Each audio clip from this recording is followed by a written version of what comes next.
Delaware Speedway Racing on Rogers TV presented. Chris Soares. Our guest this week, Cassie Howard from the Bone Stock Division. Great lineup for you tonight. We have the V8 stocks, we have the late models, and visiting Tour Series tonight, the Ontario Sportsman Series for a 100-lap feature. Let's send it trackside, and checking in is our track reporter. There he is. Talk to us, my friend. How are you? Hey guys, I'm doing all right. I'm here at the Ontario Sportsman Series booth, and you know, the Ontario Sportsman Series, they're not here every week, but they're here this week. The touring series always bring a little bit of a interesting flair to Delaware, because Delaware is such a unique track, especially on the Ontario circuit, that you have to approach it in such different ways. So the Ontario Sportsman Series, their last two races at Delaware were a tale of two cities, where you had guys coming in ready to race at Delaware with the same mindset they had anywhere else. There's Caleb Wood of the late models just going by us, where you went in hard in turn one, made it 3 wide, made it 4 wide if you had to, just get in front, and we saw the most cautions in that race than we had any race that season. And then you have the other version of the Sportsman race, which was earlier this year at Delaware, which was everyone was a little timid around turn one, maybe a little overly timid, and we saw the leader go flag to flag as the winner with no cautions. So the Sportsman Series, it's going to be interesting to see which kind of Sportsman Series is going to show up today. The one that's devil may care, or the one that's extremely clean, which is going to make qualifying the ultimate decider, because they run qualifying, not heat races. And in a race at a track like Delaware, qualifying is going to be extremely important. Back to you guys. All right, thank you, Joy. We'll be sending it down trackside to Joy before our first cars get on the track to tell us a little bit more about what a sportsman car is. Cassie Howard, welcome to Delaware Speedway Racing on Rogers TV. Tell us a little bit about yourself. 15 years old before I got my driver's license, and I grew up around the racetrack watching my dad race trucks, actually, and ever since I was able to come, I actually wanted to come and race myself. All right, so tell us about your racing career and what division you're in right now, and how's the season been going? The season's been going just a little rough. Had a few front-end accidents that I'm not quite proud of, but I race in the bone stock division, number 59, one of the top running females, I would say. There's 3 other girls out there, and they're both my friends, and I love them dearly. But yeah. You're second in points for ladies in that division. Do you 3 ladies have a little side bet going on, or? No. We're just out there to have fun, turn laps, gain driving experience, actually. Perfect. Let's go to some point standings here for you tonight, race fans. We'll start with the V8 stocks, I believe. There are the point standings going into tonight. Kyle Meserberg out in front, Jeff Ferguson, Ethan Orr, Chad Clutterbuck. Those are the regulars. That's why you see the difference in points from 4th to 5th. Remember, this is the division where pretty much any car, as long as you're within spec, can come out, and you have to have a 21.4 second lap time or slower. And if it's faster, they're going to black flag you. That's why you see those other drivers there. But the top 4 are the regulars. Meserberg with the lead right now on Ferguson. What do you think about that 21.4 second rule for the V8 stocks, Cassie? I think it's actually pretty cool. It gives other drivers a chance to come down and expand the cast a little bit. Gives more of a car count. Yeah, absolutely. And the key is figuring out how that lap time works for the 21.4 seconds. We move on. I believe we have the late models standings up. There we go. Ray Morneau still ahead by 13 over the hottest driver in late models right now in Delaware Speedway. Kyle Steckley looking for 4. Count them, 4 feature race wins in a row. He's reeled off the 3 in a row. Connor Pritico running out the podium right now. Cole Powell, Matt Robbie, top 5. Thoughts on Kyle Steckley and how dominant he's been thus far? He's been really hot lately. You know, came from the back. Last week they were running, and, you know, I thought Ray was going to have it, and then out of nowhere, here comes Kyle, and he wins it. Yeah, absolutely. And winning it on the outside, the last 2 or 3 features passing on the outside. Let's go to the Ontario Sportsman Series. Michael Herniak Jr. out front right now over Kevin Trevlin. He's well known here in Delaware circles. So is Chad McGlynn. Actually, Chad McGlynn doing double duty tonight, race fans. He's in the Sportsman Series, obviously, in his number 18. He'll also be driving the number 1 late model this evening. Sean Mangin and Brendan Patrick rounding up the top 5 for the Ontario Sportsman Series. We have plenty for you tonight here on a sunny, hot Friday at the Delaware Half Mile. We'll be right back. You're watching Delaware Speedway Racing on Rogers TV, presented by Oil Guard.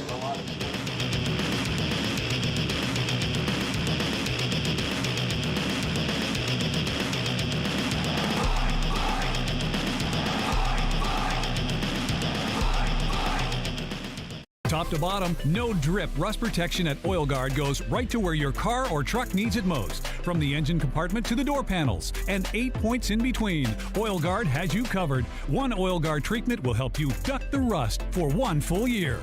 When you choose Pizza Hut, you're supporting a local, family-owned and operated business. We've been serving our community for over 35 years and take great pride in what we do. From our family to yours, thank you for choosing Pizza Hut and supporting local.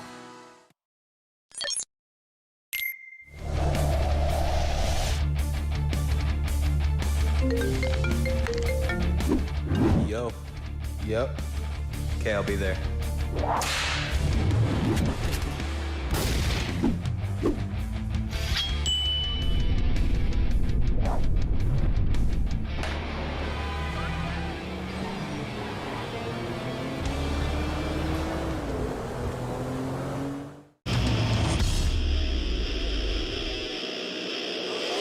Welcome back to Delaware Speedway Racing on Rogers TV, presented by Oil Guard. Chris Soares, Cassie Howard up at the tower, joining Langdon trackside. We are inside Ontario Sportsman Series qualifying, and how they're going to do this, race fans, as you can see, some cars already on the track.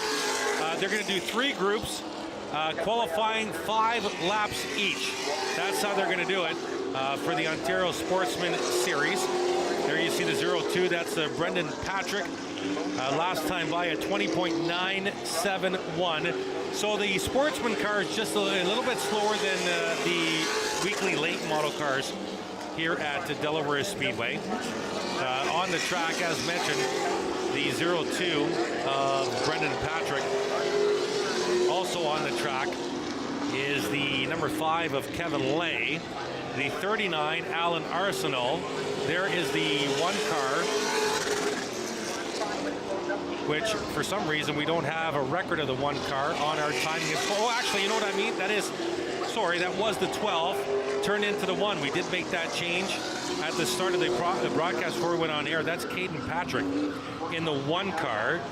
Was the 12, now it's the 1, because Mark Patrick is driving the 12 car. We have the 39 around in turn 2, a damage on the high wall, and we go to caution here in this first qualifying session. There you see the 39, that's Alan Arsenal. He's a late addition in for the normal driver of the 39, if I'm not mistaken, Kevin Demore. And looks like some heavy damage there, especially on that left front, Cassie, and that's what we are under caution for right now. I don't know if they got enough laps in for this session. At the top of the scoreboard right now is the 5 of Kevin Lay, the 02 Brendan Patrick, actually the 39 of Arsenal, which was involved in this wreck, listed as 3rd on the board right now for fastest time in this particular group. That is the 1 of Caden Patrick, and the 2 of Todd Shepard. So I believe that's going to be it for this session, Cassie, as they're calling the cars into the pits, and that'll do it for the opening session of the Ontario Sportsman Series, as they continue to take care of the Alan Arsenal machine. That's just at the exit of turn number 2. Yeah, you never want to see a car wreck under practice or qualifying laps.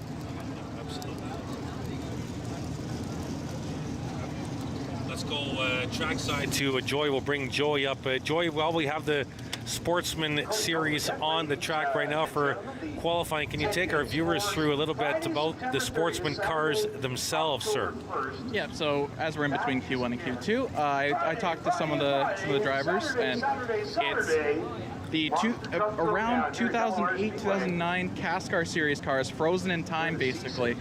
Now that division is now mostly the NASCAR Pinty Series, and that has changed. So that division, those rule sets, because since they've joined Pinty's, that's changed a lot to fall more in line with the American NASCAR Series. This is the old CASCAR cars and rebuilt cars to fit the old CASCAR modifications. It's basically the big late model race cars from that era. So compared to late models now, it's less powerful engines, smaller wheels, and some other minute changes. Perfect. Thank you so much, Joy. We appreciate that insight for our viewers watching. Chris Orrs, Cassie Howard, top of the tower. Good evening. Welcome to Delaware Speedway. We're inside Ontario Sportsman Series. There you see the car of Alan Arsenault. Heavy left front damage. I would think, Cassie, and you please correct me if I'm wrong, as a current race car driver, you're up in the wall in turn number 2 with heavy left front damage. I'm thinking you lost the back end, spun her around, and that left front hit first. Yeah, that's what it looks like. Either that or he got turned a little bit and hit the wall. Yep, absolutely. All right, so we have the cars for session number 2, watching the Ontario Sportsman Series. They're getting set for 100 laps tonight. That's their feature. On the track, we have the 47, Sean Manchin, the 44, Bradley Robinson. The 12 is Mark Patrick. The 19 Kevin Trevelyan. is Kevin Trevelyan. Thank you so much, Cassie. And we have the 3. Looking for the 3, Cassie, if you can help. I don't see the 3 on the score. Tim Tolton. Tim Tolton. Thank you so much, Cassie. Appreciate that. So we have 5 cars. So it looks like an even 15 for the Sportsman Series here tonight, race fans. 3 sessions of 5 cars each for 5 laps for qualifying. There you see the 3 right there. The Tim Tolton out of Guelph, Ontario. Kind of like one of those paint schemes from the late, great Dale Earnhardt Sr.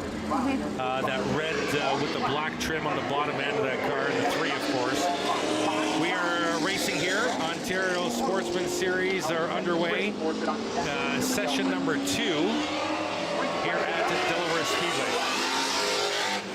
So they get 5 laps here to crank out their best time, and that'll set the running order for the 100-lap feature tonight. Here's the 47 down the back is Sean Manchin.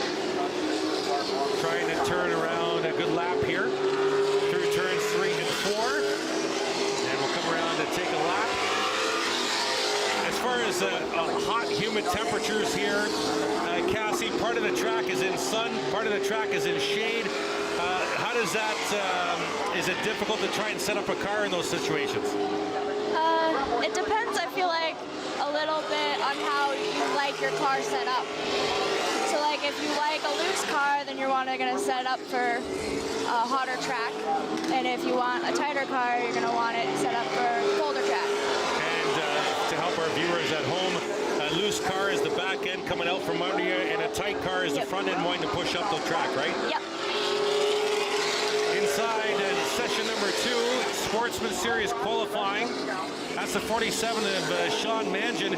He just threw out his best time of the session at 20.530. He'll work the back here at the half mile to try and throw out another good time here as he comes around turns 3 and 4. There's the 44 coming around turn 4 as well. Bradley Robinson, we'll see what he times here. And he just timed at 20.723. As he'll work the back one more time. Checkered flag on the speedway for this session now. They'll come around and take the checkered flag from the starter stand and Scott Mackey. And they'll wrap things up with the 12 of Mark Patrick. The 19 as well coming through, and that wraps up session number 2, Ontario Sportsman Series qualifying. Let's go trackside to Joey. Joey? Hey guys, I'm here at the 39, and as you can see, heavy damage. And because we didn't quite catch what happened, I asked. He said he just got out steering. Talked about before, Delaware Speedway is such an interesting track with the layout, and the Touring Series drivers can sometimes take a couple laps to get used to the different layout, the different banking, the different shape. And unfortunately, turn 1, turn 2 tends to eat those drivers up if they have some trouble, if they can't get set perfectly. He said the car felt great. It was super quick. We saw it was 3rd on the timing sheets, but it's going to take a lot of work to be ready for the feature if it can run at all. Back to you guys. Thank you very much, Joey. On the track right now, session number 3. There's the 2 car. That's Todd Shepard out of Windsor. And the points leader on the track as well, the 15 of Michael Herniak Jr.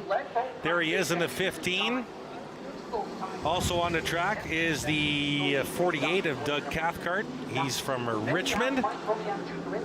The 38 is Derek Pitbull McCullough, former weekly series racer here at Delaware Speedway in the Superstock class, if I'm not mistaken. Cassie, correct me if I'm wrong. Superstock and some bone stock, wasn't he? I think trucks actually. Yeah, truck. Yeah, no bone stock, truck and super stock for the 38 of Derek McCullough. And we also have the 18 of Chad McGlynn out of Kitchener, Ontario. There you see Chad in the 18. He had some problems in practice earlier tonight. Had to be black flagged 2 or 3 times to come for a pit road consultation with the officials. Not quite sure what that was about, but it looks like the 18 of Chad McGlynn is ready to go in the 18. And I apologize, I was incorrect earlier. I think it's his brother. Well, maybe Joy can get us confirmation. Sean McGlynn in the 1 late model, and it's Chad McGlynn in the 18 Sportsman Series. I'm going to assume they are related. I'm not quite sure how, but maybe Joy can get that answer for us. There's the 2.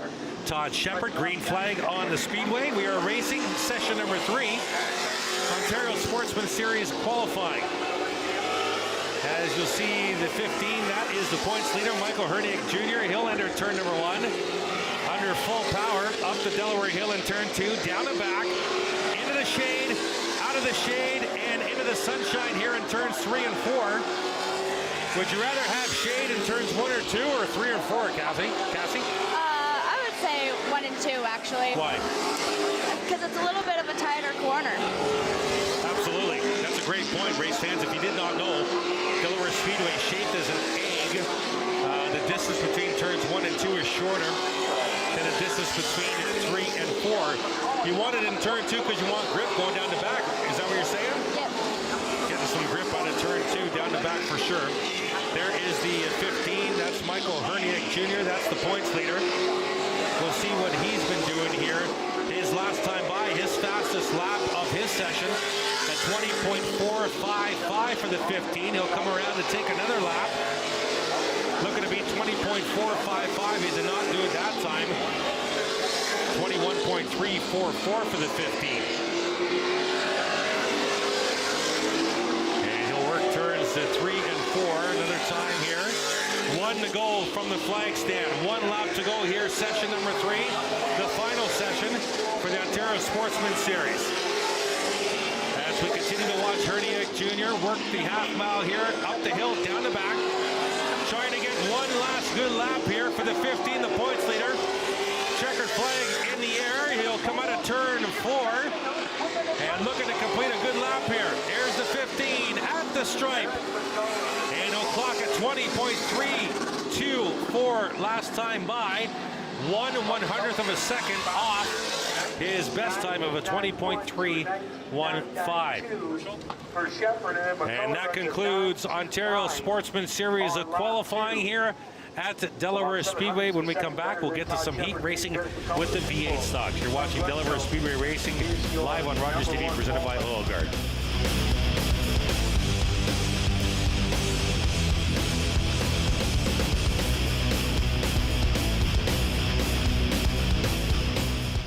Motorists across Ontario trust Oil Guard Formula 2 No Drip for proven rust protection. Oil Guard has been road tested against Ontario winters by hundreds of thousands of vehicle owners just like you. Oil Guard knows how to help you duck the rust. Don't get caught unprepared this summer. White's Rental is your one-stop shop for lawnmower tune-ups and repairs. You can visit us at our new location, 785 Little Simcoe Street. Looking for the best way to get the Major League Baseball games you want to watch? Rogers Super Sports Pack has you covered. With MLB Extra Innings, you'll have a premium ticket to out-of-market regular season games with all games available in HD. Don't miss the action from the games you want from both the American and National Leagues. MLB Extra Innings, part of the Super Sports Pack. For only $35.95 a month, Rogers customers get all this for one all-inclusive price. Order using your remote starting on channel 431 or visit Rogers.com today.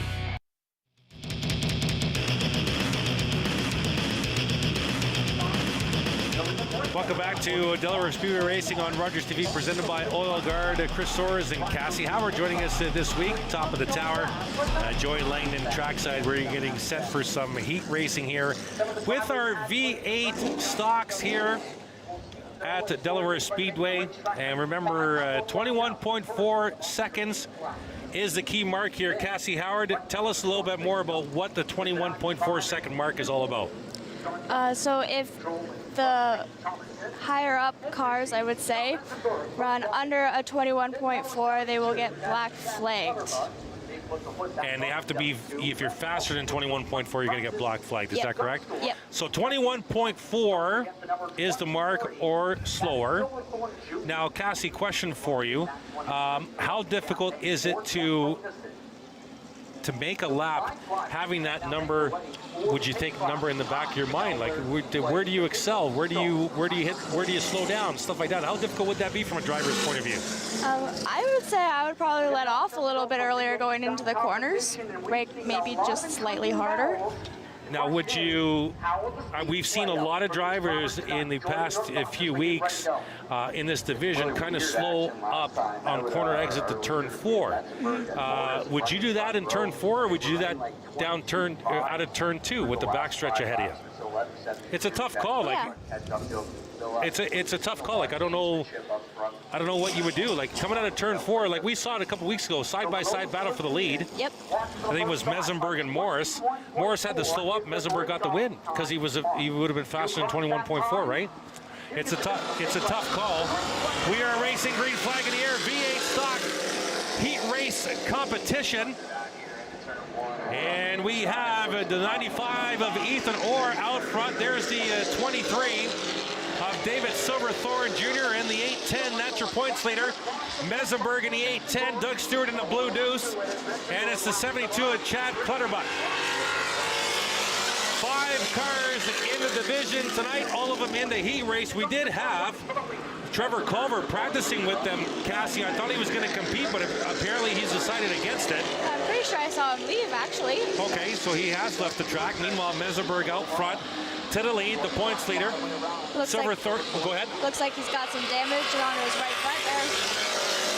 Silverthorne Jr. in the 23 to the inside of Orr. That's the battle for second. He'll grab that spot. Ethan Orr losing spots now on the high side. Here comes the 2 of Doug Stewart to the inside. We found out last week Doug Stewart's going to go full-time V8 stocks now, which is great for the car count. Doug was not competing as well as he'd like to compete in super stocks, so he decided to switch to the V8 stocks. So Doug Stewart up to the second place position now, behind Mesenberg in the 9-10. There you see Doug right behind him. Clutterbuck has passed Silverthorne Jr. Clutterbuck in the 72 there, up to third spot. Checking the times, Kyle Mesenberg just threw out a 21.3. That was his last time by, at 21.3. Looks like Mackey's grabbing the black flag. Last time by, Doug Stewart at 21.42. Halfway mark here from the flag stand, no black flag. Oh yeah, it did, yep. Good call, Cassie. 810 on pit road has a black flag for going too fast. Doug Stewart barely got over that. He had a 21.42. Are you kidding me? How close is that? New leader, it's the Blue Deuce. Doug Stewart out of turn number 4 will complete another lap. Let's check times here. 21.5 for Stewart. 21.54 for Silverthorne Jr. Everybody okay, 21.5s. Mesenberg back on the track at the tail end of the lead lap now. In front of that 2 car you see. There's Clutterbuck in the 72. Silverthorne Jr. in the 23. Silverthorne Jr. really loose. Almost contact right there. The 23 was really, Doug Stewart, 21.18, he's done. A 21.18 for the Blue 2. He's going to get the black flag. So they keep picking him off here, and that will mean the 23 of Silverthorne Jr. will have the lead here. Black flag for the Blue Deuce of Doug Stewart. Everybody else okay on lap times that time by. 2 laps to go here. So Silverthorne Jr. will pass the 2 of Doug Stewart. The 2, black flag. Now Silverthorne Jr. under assault from the 72 at Clutterbuck. Out of turn 4. Last lap for this V8 stock heat race. 21.5 for Silverthorne, 21.2 for Clutterbuck. He's done. Wow, they're just chipping him off. 3 of them already been clocked too fast. 21.26 last time by for Clutterbuck, so he's done. Ooh, and he got really loose coming off the corner. He did. That second place will not count.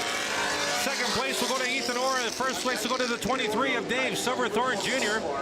95 of Ethan Orr will finish second. I believe, based on black flag order, Mesenberg will finish third.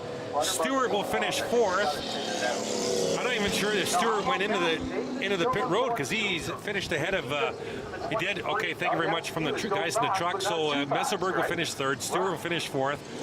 And the 5th place car will be Clutterbuck, who was caught speeding with 1 lap to go. So out of the 5 cars, Cassie, 3 of them get caught speeding. But I guess that's the way the rule's supposed to work, right? Yep. All right.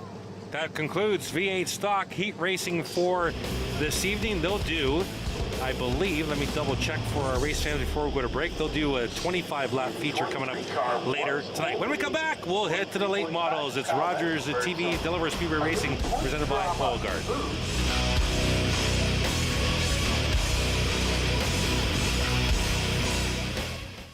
Oil Guard's Formula 2 No Drip stays where the technician puts it, protecting your car or truck from the ravages of rust.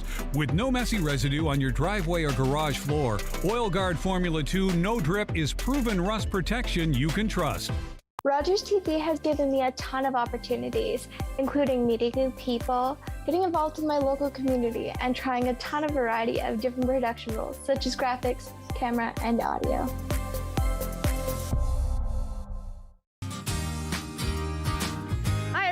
My name's Ranger M, and I work at Catfish Creek Conservation Authority.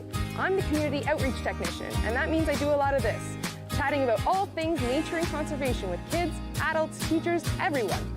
I love to knowledge share, and that's just what I'm going to do with you. So come on, let's go learn with Ranger M.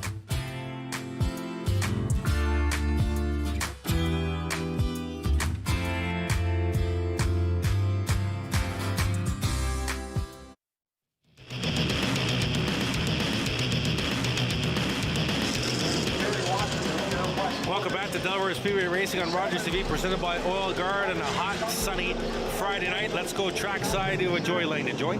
Hey guys, I'm here with Chad Clutterbuck, the 72 V8 stock. Chad, you had a great run going. Unfortunately, a black flag near the end, but that's got to feel good for the feature coming up. Yeah, absolutely. Black flag in this class, ultimately, I'm going too fast. So just got to change a couple things in the setup, keep doing what we're doing, and we're going to make a push for the feature. So you're battling Mesenberg for a lot of that, then you're battling Stewart for a lot of that. You almost made a clean pass on Stewart before he had to come in.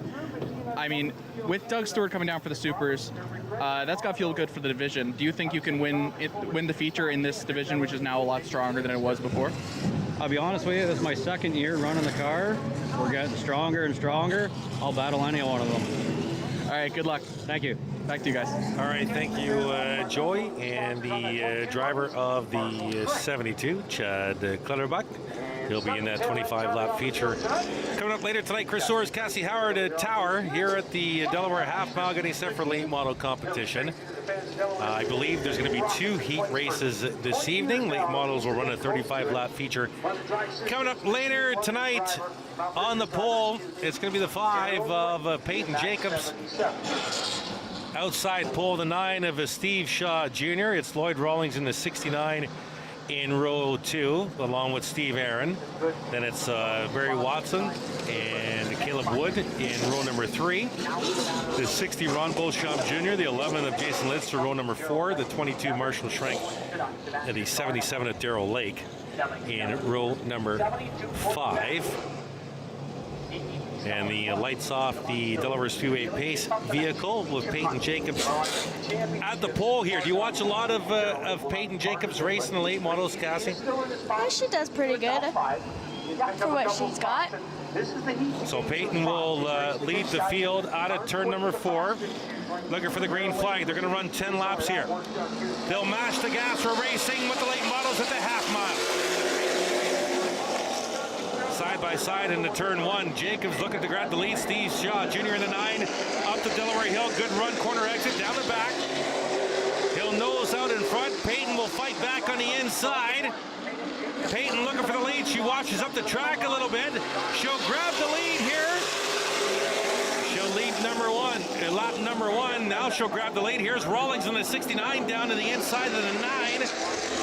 Side by side for second down the back. It looks like Litzer's slowing up at the back. Litzter. Oh, contact! It's Rawlings around. Beauchamp Jr. got hit by Caleb Wood. And Barry Watson into the 69. Caution on the speedway. 4 cars involved in that heat race. It looked like the 45 of Watson. Take us to the replay if you could, Cassie.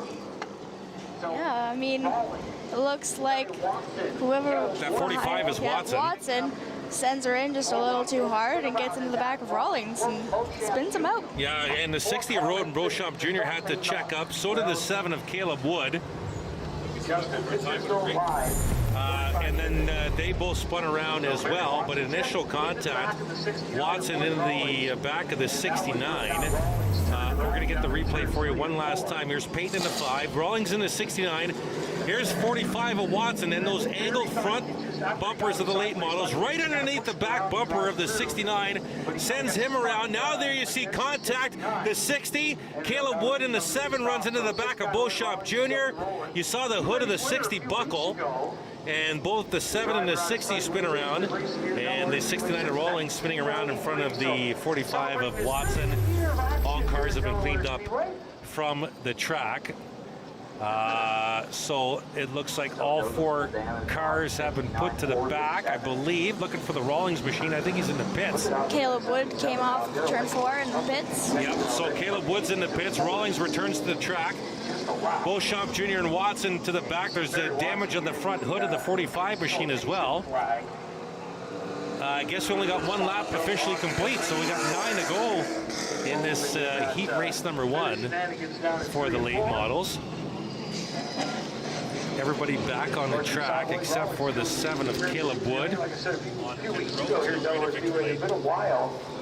Looks like they're doing some taping on the front hood, maybe the front right. Let's go trackside to Joey.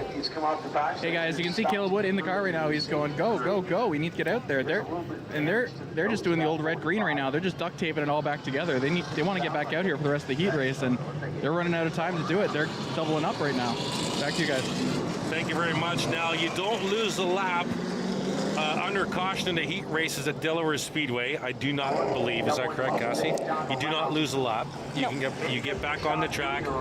You just start at the back of the longest line, but you won't lose a lap. So Caleb Wood will start at the back of the field. They're doubled up on the backstretch. Peyton Jacobs still your leader in the 5. Steve Shaw Jr. in the 9, outside row 1. Then it's Steve Aaron, Darrell Lake, Marshall Schrenk, Jason Lister, your top 3 rows. As it looks like we're going to get the white flag this time by. So the sun covering half of this half mile right now. They head into the shade right into turn 1. But that sun, when it's low, just at the top of the treetops, coming out of turn 1, it's right in your face as a driver, is it not? Oh yeah, I have Alexa windshield, so I get a massive glare coming out of 2. So how do you negotiate that turn? I can see a little bit of a shadow of a car, so I just kind of stay out of the way of them and try to pass them all at the same time. There we go. So the lights off the Delaware Speedway pace vehicle. Getting set for a restart here with just 1 completed lap. They're starting to speed up already. Peyton Jacobs at the point. They'll mash the gas. Scott Mackey pointing at somebody. Contact. Jacobs into the wall. On the inside wall. Contact on the left front. Now I got caught up, race fans. I was actually watching me visually live with Scott Mackey. He was pointing to somebody on that restart, and then when I looked at the cars when they got to Scott at the flag stand, Peyton was already heading to the wall. So I don't know what Scott was pointing at. Let's check the replay here. They started pretty early here, Cass, as far as the mashing the gas. Steve Aaron is the 37. Oh! Shaw Jr. came down on the 5 of Jacobs and sent her into the inside wall. Yeah, to me, it looked like Steve was trying to jump the restart in 3rd there. Maybe that's what starter Scott Mackey was pointing at. He's conversing right now with other officials around the Delaware Speedway half mile. So that's the second time. Let's go to the replay again. Shaw Jr. in the 9, black car. Peyton Jacobs in the 5. Out of turn 4. He comes down just that. Did he come down? Bit. Yeah, just a little bit. So he did come down. I'm not sure if Peyton came up or Shaw Jr. came down. And then and she's waving outside the driver's window. Did you see that? Yep. Just as we got out of the replay. And a black, oh no, Scott Mackey just rearranging some order here as the field crosses the start-finish line. So we've already had 2 cautions in this 10-lap heat race, and we still have 9 laps to go. These drivers, pretty soon they're going to get talked to by the race director here saying, hey, let's go. Let's settle in and race here. So that's going to give the lead to Steve Shaw Jr. in the 9, I believe. Steve Aaron up to 2nd in the 37, and it's Lake, Lidster, Schrank, Beauchamp Jr., Wood, Rawlings, and Watson. Let's go trackside for a report from Joey Langdon. Joey? Hey guys, I'm over at the Jacobs Racing box. Peyton Jacobs apparently is on the radio furious. She is adamant that Steve Shaw punted her off on the restart. The team is furious too. There's a lot of angry faces over here, a lot of people fired up. And their big concern right now is why is the number 9 still on point? Because they want him classed as involved in the incident. So there's some conversations happening right now from the Jacobs team to race control and trying to figure out what the order should be for the restart. Back to you guys.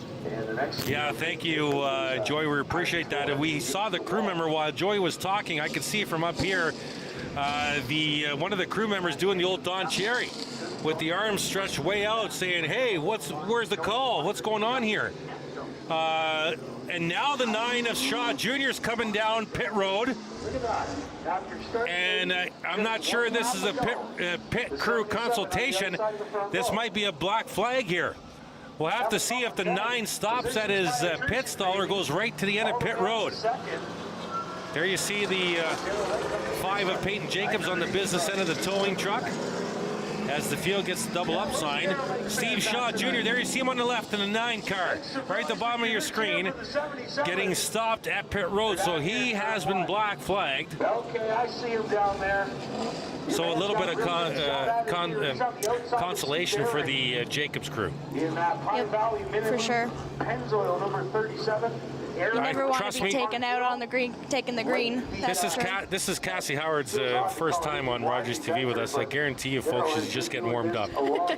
There we go. As the field comes out of turn 4, expecting the white flag this time by. Steve Aaron has the lead now. Darrell Lake outside row 1, then it's Lidster and Schrank, Beauchamp Jr. and Wood, Rawlings and Watson. The 9 of Shaw Jr. is still on pit road. The 5 of Peyton Jacobs obviously getting attended to by her crew. So we've had 2 lengthy cautions here in the heat race number 1 of the late models. Just 1 official lap has been completed. As the pace car ducks down on pit road, getting set here. Steve Aaron at the point. Out of turn 4. Green flag, we're racing with the late models. Lake tries to cut down on Aaron. Aaron's going to fight him back. Oh, good bite by the 77 of Lake. What an exit out of turn 2 by Darrell Lake. And the 77 to the front. There's Lidster in the 11, pressuring the 37 of Aaron. They'll come around to complete another lap. Beauchamp Jr. a little loose there. Front 3, nose to tail. Lidster looking racy in the 11. He gets a good bite off turn 2. He'll get to the left rear tire of the Aaron machine into turn number 3. Aaron caught on the outside. There you see the damage on the 60 hood of Ron Beauchamp Jr. Lidster and Aaron for second spot. There you see the damage. See the 60 hood there? That's from their first caution. Lidster to second. Beauchamp Jr. up to third. Aaron drops to fourth, followed by Schrank, Wood, and Rawlings. 60's had a pretty good run here. Pretty sure he came from near the back, actually. Yeah, absolutely. He started near the back after that first caution. You're right, Cassie. There you see Ron Beauchamp Jr. a little buckled on the left side. It's a little more aerodynamic. Absolutely. Up to third spot for the 60. As they come around turn number 4. Halfway done. 5 laps in the books. 5 to go here. Late model heat race number 1. Steve Shaw Jr. back on the track as well. A couple laps down. There you see Steve Aaron in the 37. The 22 is Marshall Schrank. That's a battle for 4th on the Speedway. 7 is Caleb Wood. Schrank looks to the inside. Aaron will shut the door into turn number 1, but the 22 will not go away. Back up to the front. Lister has caught the 77 of Darrell Lake. Beauchamp Jr. is there as well. You picked the right out, Cassie. A little bit of damage might have helped that car. I mean, it helps us in the bone stock, so. Absolutely. Front 3 all together, nose to tail. Up the Delaware Hill, down the back. 77 of Lake, 11 of Lister. Jason Lister looking racy in that 11 hot rod tonight. The 60 is Ronnie Beauchamp Jr. Popsicle sticks in the air. 2 laps to go here. Late model heat race number 1. Darrell Lake at the point. Lister in the 11. Here comes the 60 of Beauchamp Jr. From the back to the front, he was involved in an opening or a second lap crash with 3 other cars, and he's come back to the front. White flag on the Speedway. This is a battle for second. Beauchamp Jr. in the 60. Lister in the 11. Beauchamp Jr. will make the pass. Returns 3 and 4 one final time. Darrell Lake out front. Out of turn 4. Here comes Darrell Lake. Checkered flag on the Speedway for Darrell Lake in the 77. Followed by Ron Beauchamp Jr., Jason Lister, Steve Aaron, Marshall Schrank, Caleb Wood, Lloyd Rawlings, Steve Shaw Jr., Barry Watson, and Peyton Jacobs. I want to talk about Peyton quickly before we go to break. This is the second straight late model night that they've had here where Peyton has had the pole on a heat race and been wrecked, and unfortunately for Peyton in the 5 team. Yeah, I mean, it's a tough break, but sometimes the guys behind you just want to go, and if you're not going in front of them, then they're just going to push right through you. Plenty more to come on the other side of the break. You're watching Delaware Speedway Racing on Rogers TV, presented by Oil Guard.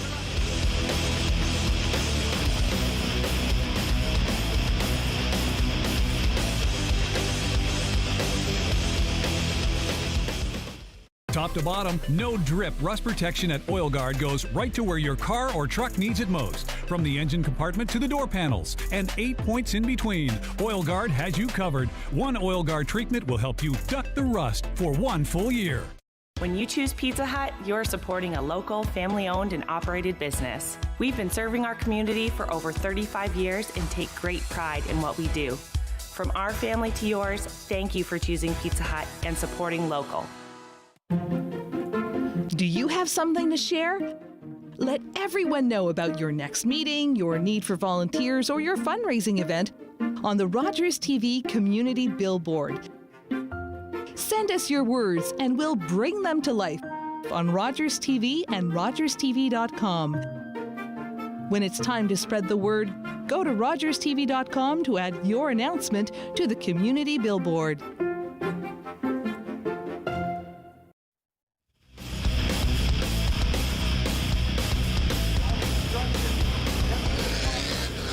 Welcome back to Delaware Speedway Racing on Rogers TV, presented by Oil Guard. Chris Horst, Cassie Howard on the tower. Jory Langdon and trackside getting set for late model heat race number 2. Up front will be the 39 of David McCullough. Then it's the 13 of Jaden Chapman in row number 1. Row number 2 will be Matt Robbie in the 51, Patrick Friel in the 18. Row number 3 will be the 38 machine Jake Hooker, the 73 Cole Powell. Row number 4, the 19 Connor Pertico, the 03 the points leader Ray Morneau Jr. And row number 5, the 22 Kyle Steckley, and the 1 car making his season debut here in the late model, Sean McGlynn in the number 1 car. Cassie, you were saying on break this should be a pretty good, interesting heat race. Tell us why. I mean, if you look at the lineup, the points leader and the guy running 13 points behind him are starting right at the back. So. Yep, Ray Morneau Jr. in the 03. Kyle Steckley, winner of 3 consecutive feature race wins here. in the Delaware Speedway late model division. Lights still on the pace car. We're talking quickly about Peyton Jacobs. She's going to join us at intermission. From a female standpoint, racing as a female, how is it difficult? It has its ups and downs sometimes, but I feel like any racer, that's kind of to be expected. You know, sometimes you find yourself in a bad situation and then you just can't help where you are. Absolutely. Great comment there. Cassie Howard joining us this week. Let's go trackside, Joey Langdon. Hey guys, two quick things. One, Barry Watson was also shown a black flag. I'm not sure why. I'm trying to find out. Second, Steve Shaw Jr., I asked him what happened on the incident. He said that Peyton Jacobs was hitting me all up the back stretch under caution. So on the restart, I just went. And that's a quote. So read what you will into that. I'll go talk to Peyton Jacobs at intermission, see her side of the story. Yeah, absolutely, Joey. If you can hear me, if you want to pose that question to her at intermission, that'd be fantastic.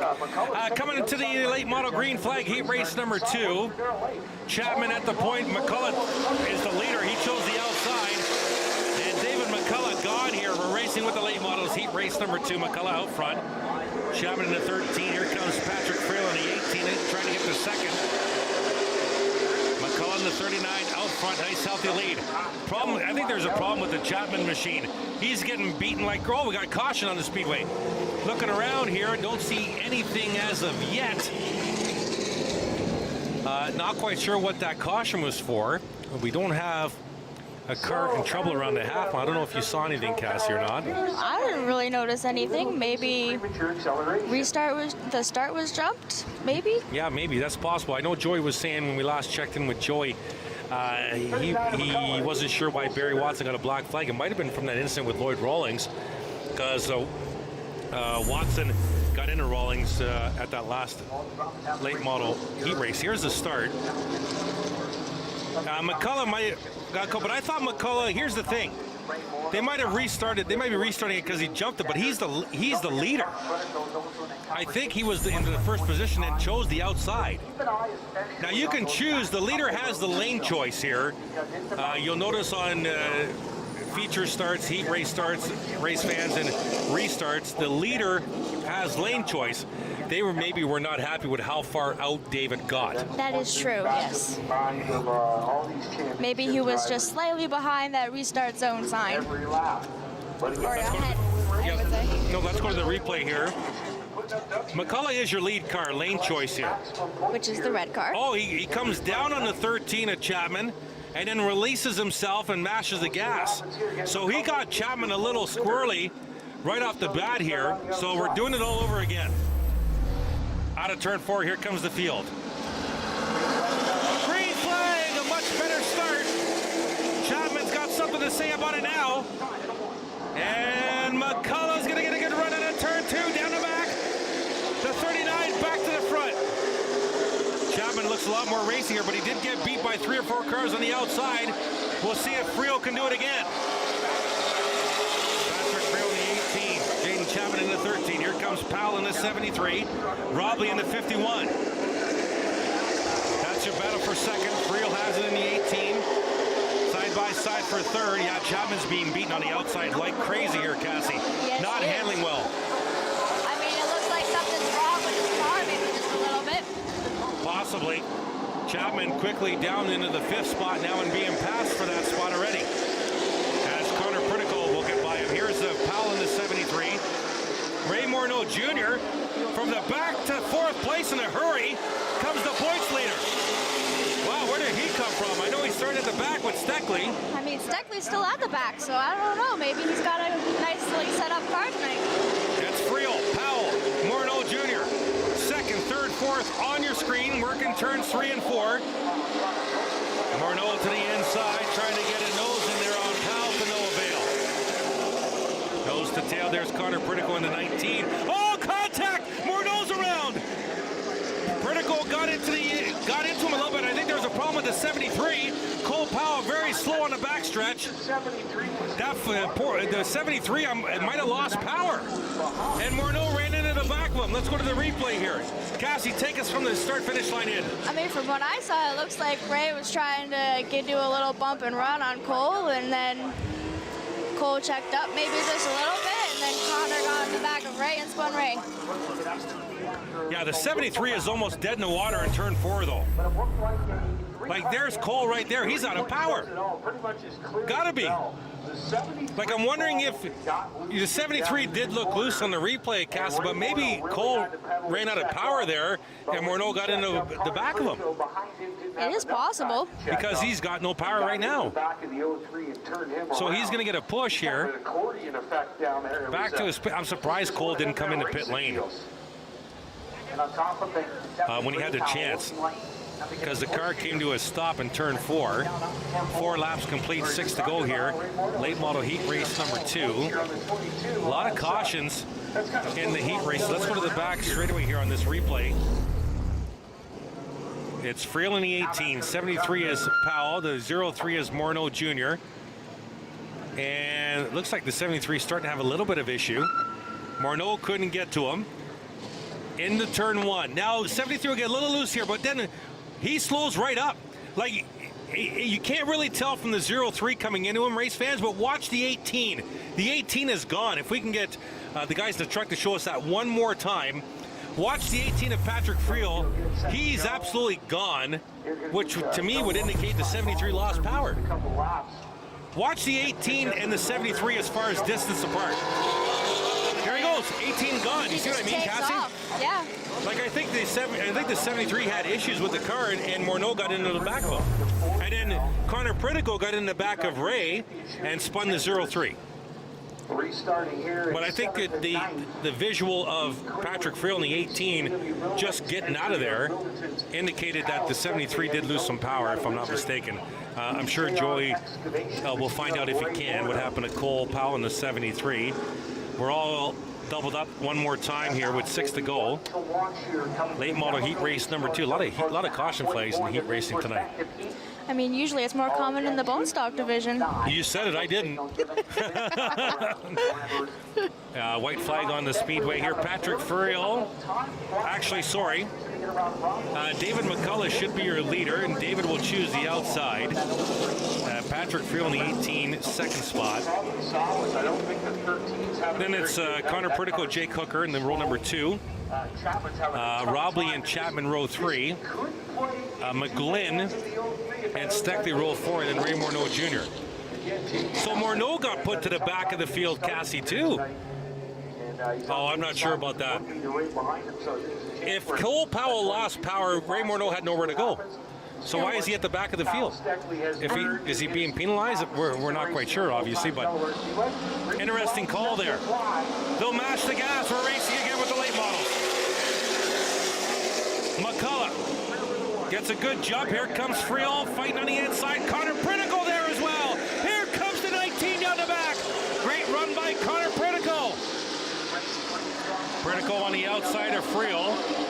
Pritico third in the points right now, behind Morneau and Steckley. Pritico trying to get to the second spot. Good bite off the corner. Here comes Jake Hooker in the 38 to the outside of Patrick Friel for third. Robley in the 51. That's your fifth place car. 4 to go this time by. Jake Hooker will complete the pass on Patrick Friel. Hooker up to third. Nose to tail. There's the nose of Robley. Good bite off a corner 2. Robley to the inside of Patrick Friel looking for a spot.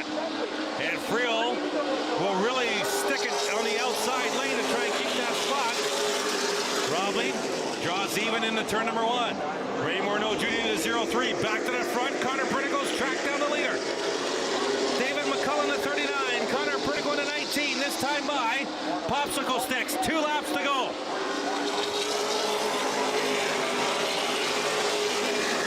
McCullough just threw out his best time of the heat, an 18.721, but Pritico still fills the mirror.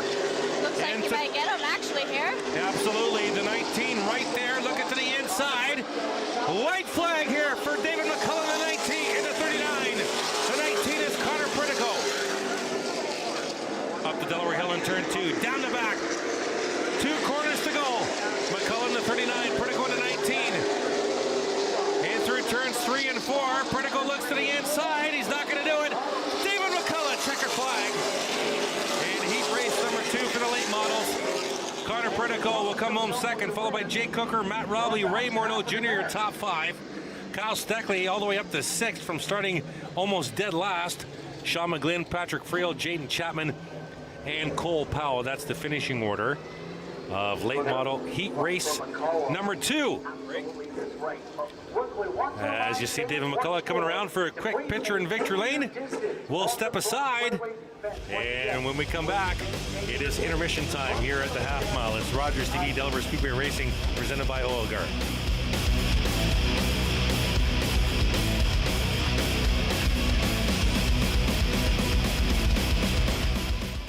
Motorists across Ontario trust Oil Guard Formula 2 No Drip for proven rust protection. Oil Guard has been road tested against Ontario winters by hundreds of thousands of vehicle owners just like you.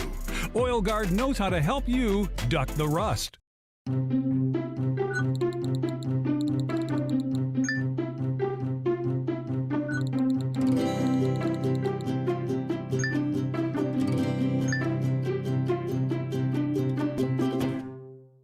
Wednesdays at 7:30 p.m., it's the Rtv Quiz. Giovanni Petiti hosts a weekly trivia competition that lets you play from the comfort of your couch. Play along at home and challenge your friends. And don't forget to follow along on social media. Let us know who's top of trivia, and you can find yourself featured on a future episode. Are you kidding me, folks? The Rtv Quiz, Wednesday nights at 7:30 p.m. on Rogers TV or at rogerstv.com/RTV Quiz.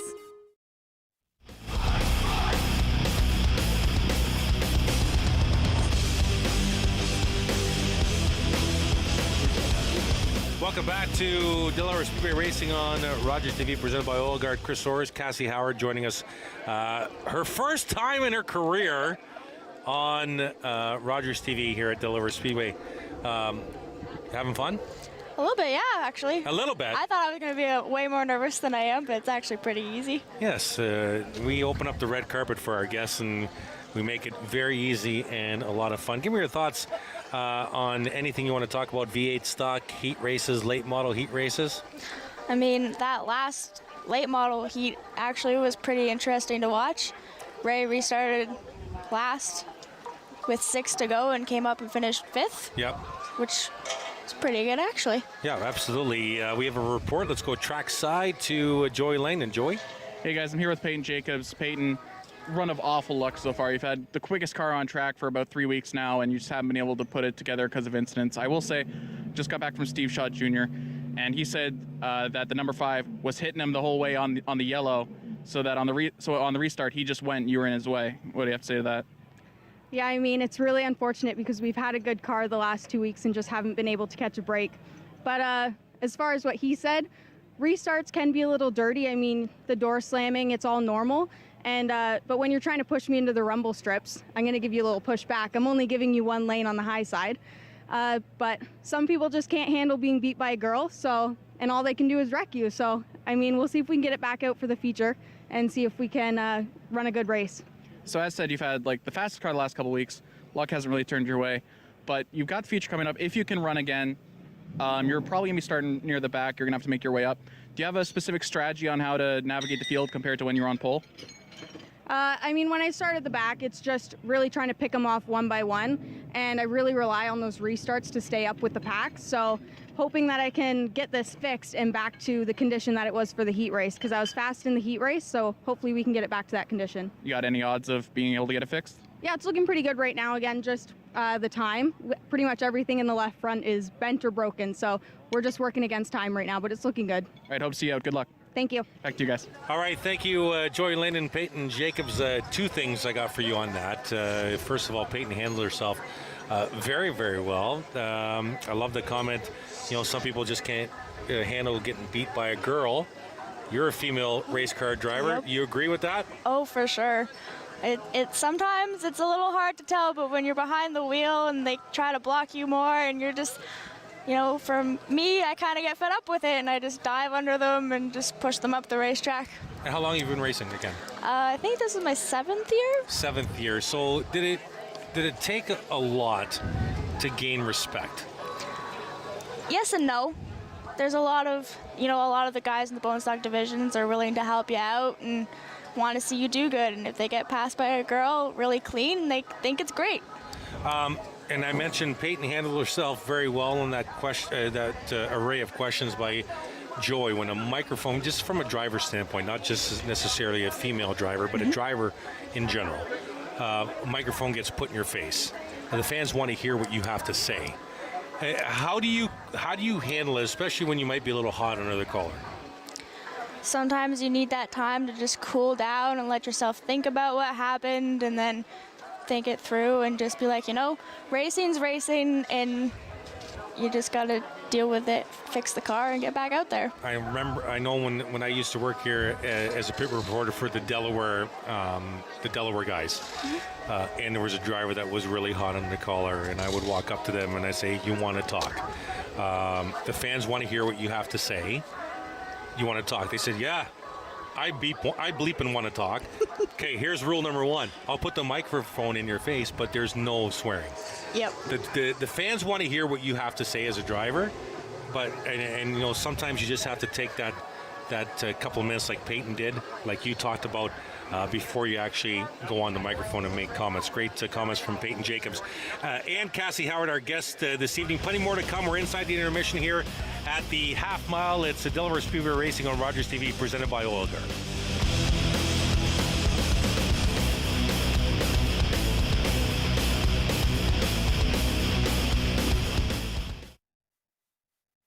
Oil Guard's Formula 2 No Drip stays where the technician puts it, protecting your car or truck from the ravages of rust. With no messy residue on your driveway or garage floor, Oil Guard Formula 2 No Drip is proven rust protection you can trust. Hi, my name is Gerald. I'm a volunteer here at Rogers TV. Really happy with all the great things I've learned doing video productions for Rogers, all the great people I've met, and being part of a great community. Looking for the best way to get the Major League Baseball games you want to watch? Rogers Super Sports Pack has you covered. With MLB Extra Innings, you'll have a premium ticket to out-of-market regular season games with all games available in HD. Don't miss the action from the games you want from both the American and National Leagues. MLB Extra Innings, part of the Super Sports Pack. For only $35.95 a month, Rogers customers get all this for one all-inclusive price. Order using your remote starting on channel 431 or visit Rogers.com today.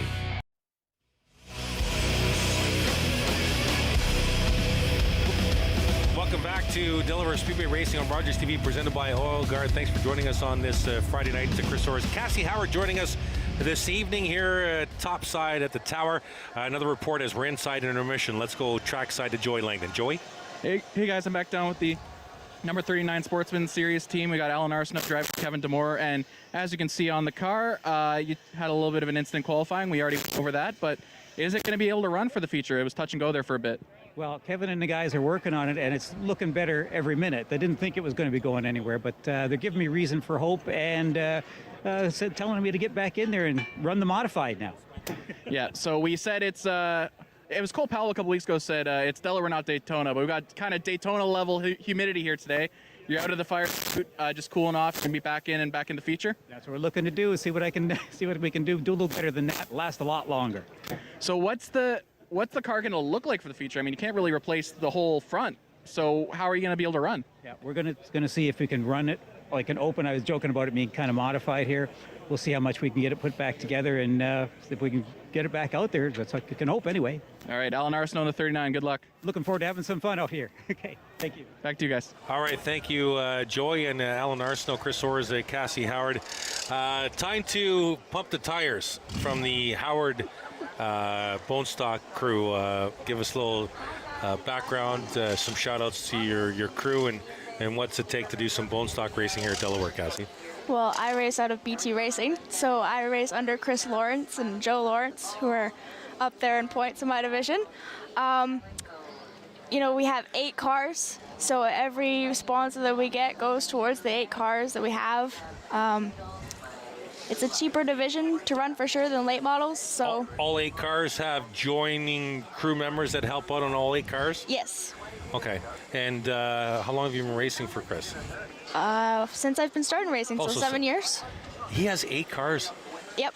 We're looking to have more. He's got, arguably, he is the biggest should we call it an owner? Yep. Biggest owner in the bone stock competition. Yep. A stable of 8 cars, so they're all at the same shop? Oh yeah, they're all in his backyard. So then you guys just go whenever you can during the week and work on it if you need to repair it or whatnot. So it's just a free reign, go there whenever you can, or how's that work? I actually live across the street from him, so I can just walk across the street and go work on my race car. How did it start? How did the partnership between you and Chris start? My dad mentioned to him that I wanted to start racing, and he's like, well, I got a 4-door automatic that she can drive if she wants to. So my dad's like, she'll take it. And I came out and went really slow, but I started racing then. And the rest is history. Yep. So viewers watching right now maybe have been debating for a few months, maybe a couple of years, hey, I wouldn't mind doing some racing. I love racing. I have never been behind the wheel of a race car, but I'm interested in maybe getting into the bone stock division. What would be your advice? Honestly, other than going to the Lawrence stable, what would be your advice for someone looking to get started in the bone stock division and racing for the first time in their career? I mean, you can just get a car for cheap, put a cage in it, and come out, register. And away to the races. Yep. Away to the races, and we are soon going to be back to the races here inside the intermission at the half mile. You're watching Delaware Speedway Racing on Rogers TV, presented by Oil Guard.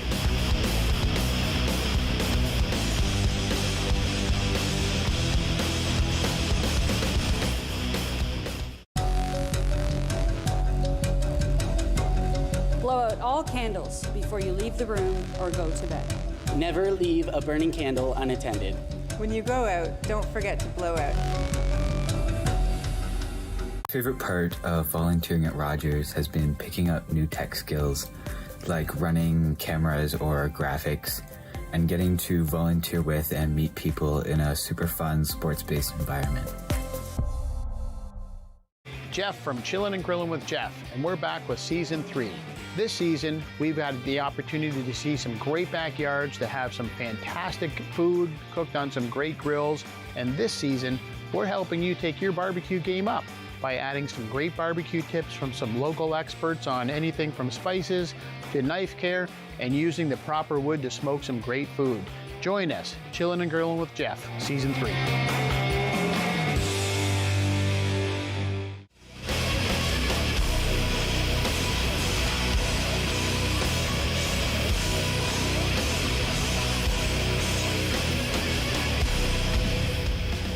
Welcome back to Delaware Speedway Racing on Rogers TV, presented by Oil Guard. There you see, perfect timing. Jamie Mozzie is going to join us in a few minutes, so we're going to go trackside to Joy Langdon. Joy?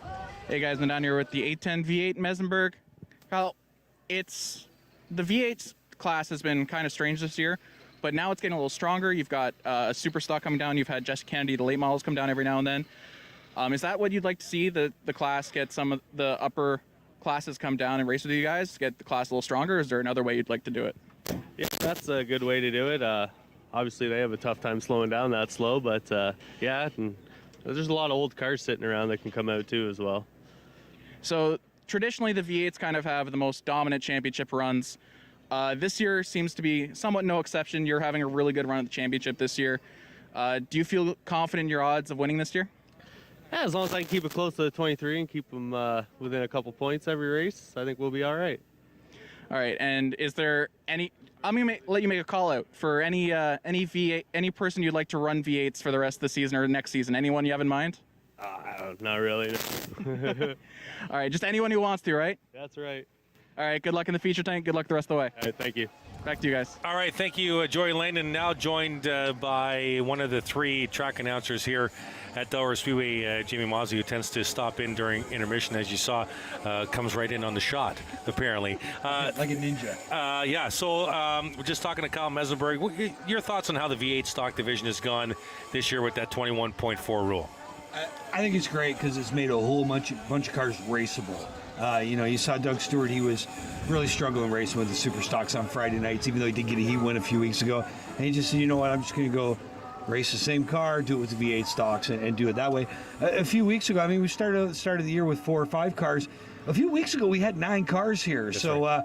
A couple of the Oscar hot rods got wrecked on July 1st weekend. But I think it's a good idea. It's worked at Sauble. We had to do something, and I think that was the best solution to give it a whirl. I was just talking with Cassie before we went to break about the fact that she races for BT Racing, a stable of 8 cars in bone stock with Chris Norris. Have you ever seen anything like it? An actual owner with multiple cars in the stable in a division here at Delaware. I think the most I've ever seen in real life was J.D. Stacy brought 7 Cup cars to a racetrack, but that's back in like the mid 80s. And again, that's Cup cars, not bone stocks. I mean, but the coolest part was Chris was trying to round up some more cars and stuff. He had guys coming out of the woodwork. Hey, do you need a truck? Do you need a trailer? Do you need a hand getting it there? So a real sense of community with the team. Cassie, I know you probably realize you're lucky to be involved with that group, right? Oh yeah, 100%. I'm so lucky to be a part of BT Racing. Yeah. And a good bunch of guys. There's just been so many guys that have come through that shop. Like our heat race winner earlier on tonight, Darrell Lake. That's where he got his start in a super stock, was racing one of those BT Racing super stock cars back in the day. Touring series here with us tonight, Ontario Sportsman Series, getting set for 100 laps in their feature to finish off the evening. Tee it up from a track announcer standpoint as far as this series visiting us this week. They put on a pretty good show the first time they were here. No yellow flags at all in their 100-lapper. I would say, though, if you have the chance to get Todd Shepard and Mike Herniak and bet that money against the rest of the field, I would take that bet every time. Those 2 guys are just so much faster than everybody else tonight. Appreciate your time, as always, my friend. We'll let you get back to what they pay you here for, which is what, exactly? I'm just kidding. Jamie Maudsley, track announcer. We'll be right back. You're watching Delaware Speedway Racing on Rogers TV, presented by Oil Guard.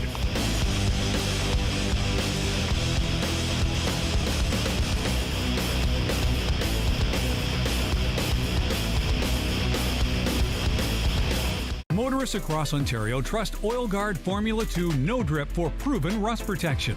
Oil Guard has been road tested against Ontario winters by hundreds of thousands of vehicle owners just like you. Oil Guard knows how to help you duck the rust.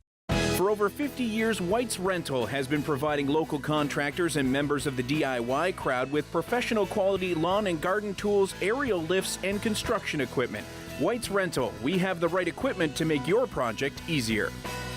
My daughter is 7 years old and has a frenemy. They have play dates that always end up in a fight or tears. This friend bosses her around and treats her poorly, but she still wants to be her friend. What's a parent to do? I would let them acquiesce to a certain amount, and then, when they're at this age, you still need to be supervising their play dates. So I might step in, not to correct the bossy child, but it's my child that I'm concerned about. I would just expose her to other people, teach her to have a voice, and let her know that she's got options.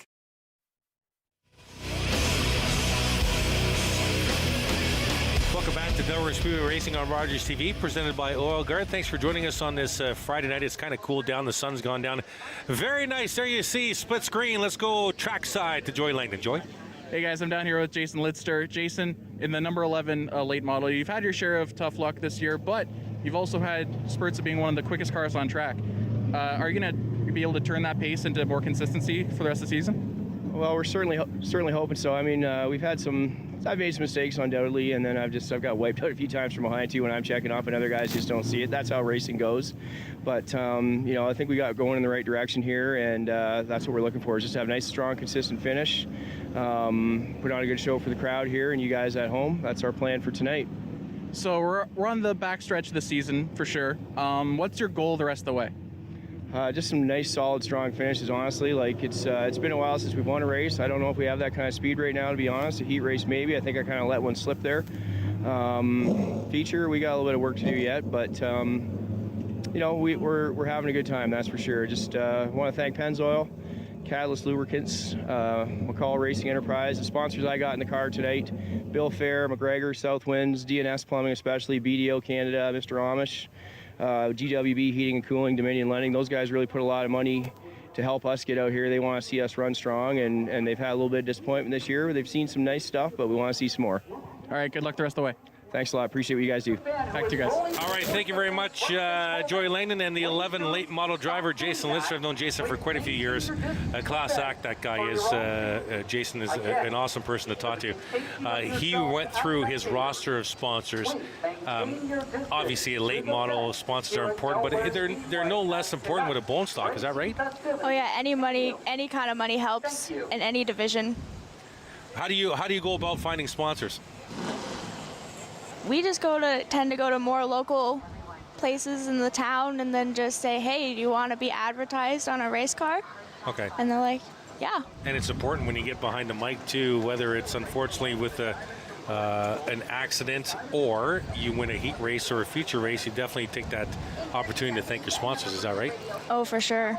Any thanks that you can give them, either on Rogers, in the pits, on social media, they love it. So we always say thank you to them. Absolutely, and we say thank you for watching us here on a Friday night. When we come back from break, V8 Stocks take to the track for their 25-lap feature race. It is the Delaware Speedway Racing on Rogers TV, presented by Oil Guard.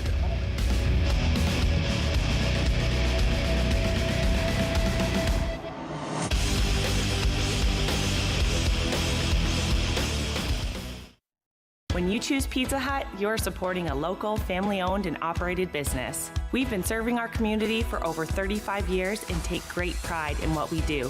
From our family to yours, thank you for choosing Pizza Hut and supporting local.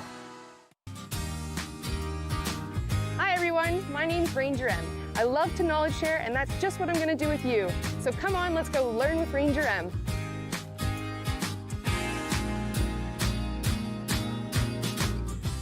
Volunteering at Rogers TV was a huge part of my career path. It was the opportunities that I got doing color commentary for Woodstock Navy Vets Hockey or E&G shoots for First Local and Plugged In that led to the opportunity of me getting my first job right out of college at Rogers TV. And that led to me becoming the station manager of all of Southwestern Ontario. Take the chance, learn the skills. It will help you down the road.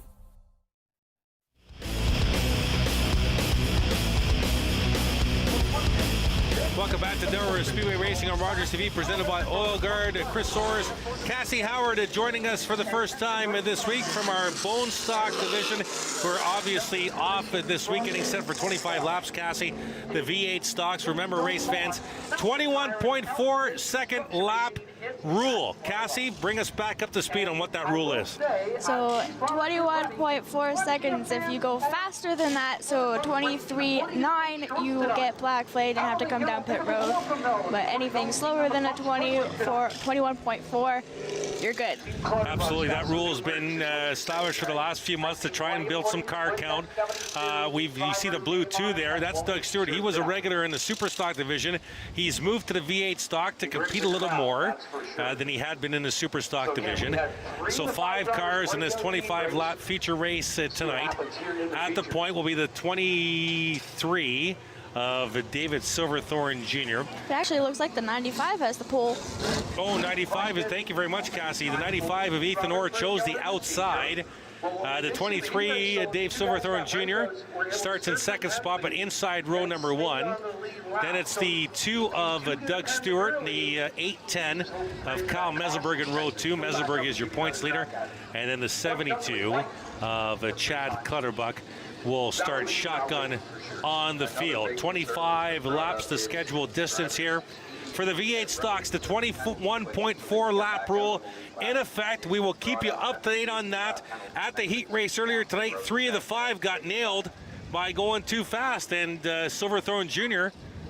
Ended up, no, who was it, Silverthorne Jr. or Ethan Orr? I think it was Silverthorne Jr. won the heat race, correct. Green flag, we're racing with the V8 stocks at the half mile.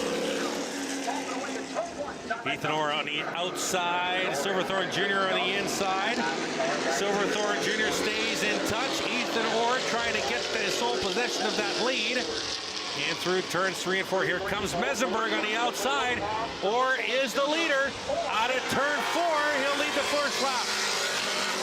That was a great first lap by Ethan Orr. Absolutely, every single driver in the 22-second bracket because they started slow for that lap, obviously with the start of the feature race. Orr to the front, Silverthorne Jr. and Mesenberg side by side for second spot. There's the 2 of Doug Stewart, the 72 of Clutterbuck. Here we go, first completed full speed lap. We'll check the lap times. 21.8, 0.8, 0.9, 0.8, and 0.8. They're all good. So far, so good. Side by side, Silverthorne Jr. in the 23, Mesenberg in the 810. Stewart gives a little tap to the back of the 23 as Orr will lead them out of turn 4. They'll complete another lap. And no, everybody good there. Everybody doing the right thing to stay above that 21.4 target. Silverthorne Jr., little tap on the back of the Orr car. Mesenberg trying to fight back on the outside. Here comes Stewart now to the inside for third. 21.8 for the leader last time by. That's his fastest of the feature race, but he's under attack. Silverthorne Jr. in the 23 to the inside. Stewart to the inside of Mesenberg. All 5 of them throw a blanket on him. They're all there out of turn 4. Silverthorne Jr. a little loose at the line. Everybody good. Everybody very good. Nobody faster than 0.4 of a second from the 21.4 mark. Doug Stewart out of nowhere up to second now. He'll challenge Silverthorne Jr. for the lead. Out of turn 4, that 23 seems really loose, Cassie. I mean, he does. He seems really loose off a corner exit. Yeah, absolutely. They'll work turns 1 and 2 here at the half mile. Here comes Dougie Stewart to the inside. Trying to get a nose in there. He'll close in under braking. Stewart there in the blue deuce. Side by side for the lead out of turn 4. Stewart in the 2. Silverthorne Jr. in the 23. 21.49 for Doug Stewart, a 4.7 for Clutterbuck, a 4.5 for Mesenberg. They're coming close. Clutterbuck's up to third now. Orr's fallen from the lead all the way back to 5th. Doug Stewart, your leader out of turn 4. Silverthorne Jr. loose again. There you see Doug Stewart. Did you see him slow up there, race fans? He slowed right up out of turn 4 at Cassie because he felt he was doing that lap time a little quick. Yeah, he seemed like he was trying to make sure his lap time was good. Silverthorne Jr. to the high side of Stewart in the 2. Clutterbuck in the 72, Mesenberg in the 810. And Stewart will slow things up a little bit more. Everybody good that time by. Remember, 21.4 or faster, you're done. You get a black flag. The front 4 have gotten away. Side by side for the lead, down the back. Silverthorne Jr. out, breaks Stewart into the corner. 15 laps to go this time by. 10 laps to complete. 21.6 for Silverthorne Jr. He was the fastest of all 5 drivers that time by. Stewart fights back on the inside. Side by side, down the back. Stewart in the 2, Silverthorne Jr. in the 23, Clutterbuck in the 72 right there as well. Mesenberg in the 810.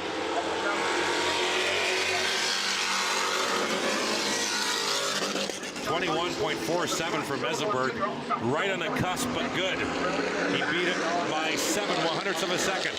Front 4 all together again. This is what you get with that 21.4 second marker, Cassie. You get close racing like this. I mean, it's great for the fans to watch. I'm sure entertained. Last time by, everybody good. All 4 together at the front. Stewart in the 2, Silverthorne Jr. in the 23. Mesenberg's now up to third. And the 810, Clutterbuck fighting back on the high side in the 72. All 4 throw a blanket on him. Here they come again. Oh, contact. Silverthorne Jr. almost went around. Off the nose of the Clutterbuck machine. Everybody good on time that time by. And contact again. Silverthorne Jr. and Clutterbuck going at it hard. Meanwhile, battle at the front for the lead. Mesenberg on the high side of the Stewart in the 2 machine. Let's go to the replay here. Bottom right's the replay. Watch the 72 right into the 23. Did not hesitate.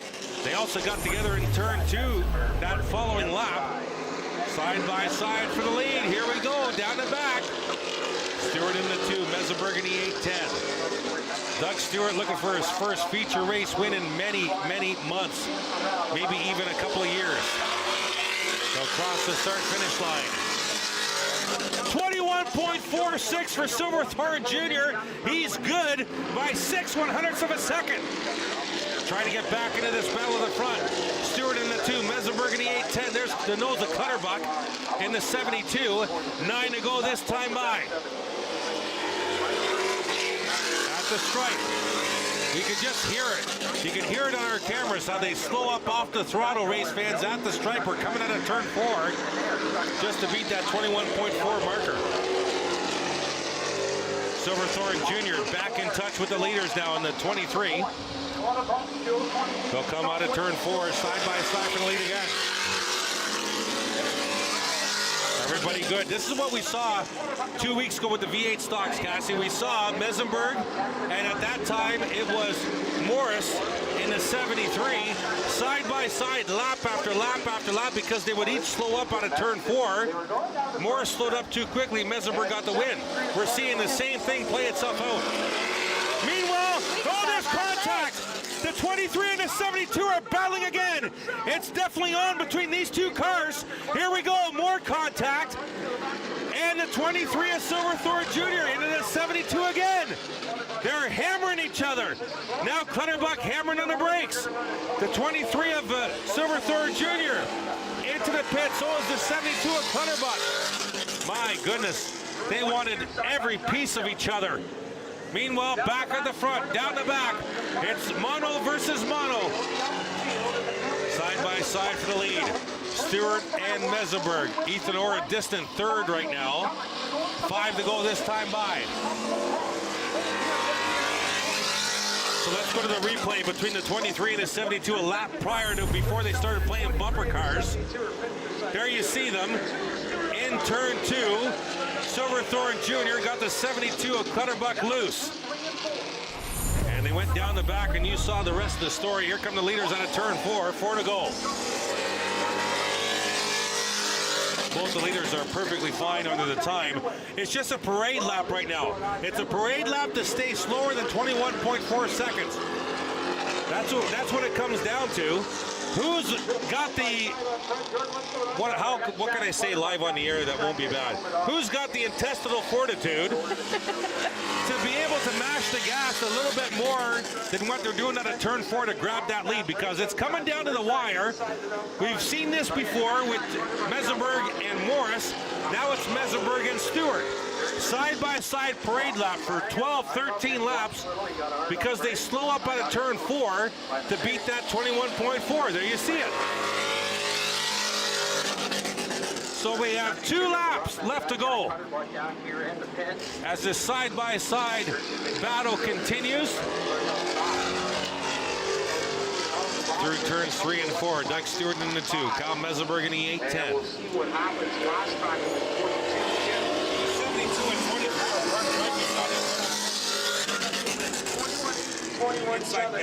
Last lap to go here.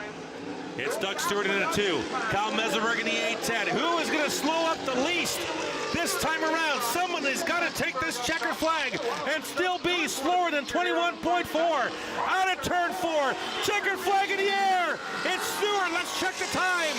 21.6. He is good. And Doug Stewart will take the V8 stock feature race here at Delaware Speedway. What do you think about that, Cassie? That was a heck of a race. That was very entertaining, and I don't think anyone got black flagged for having too fast of a lap. What was that, Cassie? I'm sorry. I don't think anyone got black flagged for having too fast of a lap. No, so we had 3 of the 5 cars get black flagged in the heat race. Nobody got black flagged in here in the feature race, but we had bumper cars between the 72 and 23. We'll show you that after we go to break. And there is the blue deuce of Dougie Stewart switching to the V8 stocks here at Delaware Speedway for the rest of the year. Coming over from the Super Stock division. I have my other eye in the interior pits as the 23 and 72 parked within about 40 feet of each other. I don't see any activity down there. Momentarily we'll set it down the track side to hear from the driver of the blue deuce. Dougie Stewart, winner of the V8 stock feature race tonight here at the Delaware Speedway. Getting set to send it down trackside to Jordan Mosley. Let's go trackside right now to Victory Lane and hear from Doug Stewart. Feature winner once again here at Delaware. Pumps the fist, grabs the flag. Doug, first of all, how long has it been since you've been down here in Victory Lane? How long since it's been what? Since you've been down here in Victory Lane. I was here a couple weeks ago, but only for a heat in the super stock, and then just realized that my car is old. It's 10 years old, and it's like me, it's wore out. So I thought I'd come back to the V8 class, and I'll tell you, this is a great, fun class, and I wish I could convince more guys that were just wanting to have fun to come back to this class, because it is amazing, it is fun, some great guys, and I couldn't be happier. Should we get used to seeing you down here in Victory Lane in the V8s? That would be nice, but I'm almost 64 years old, so you're not going to see too many.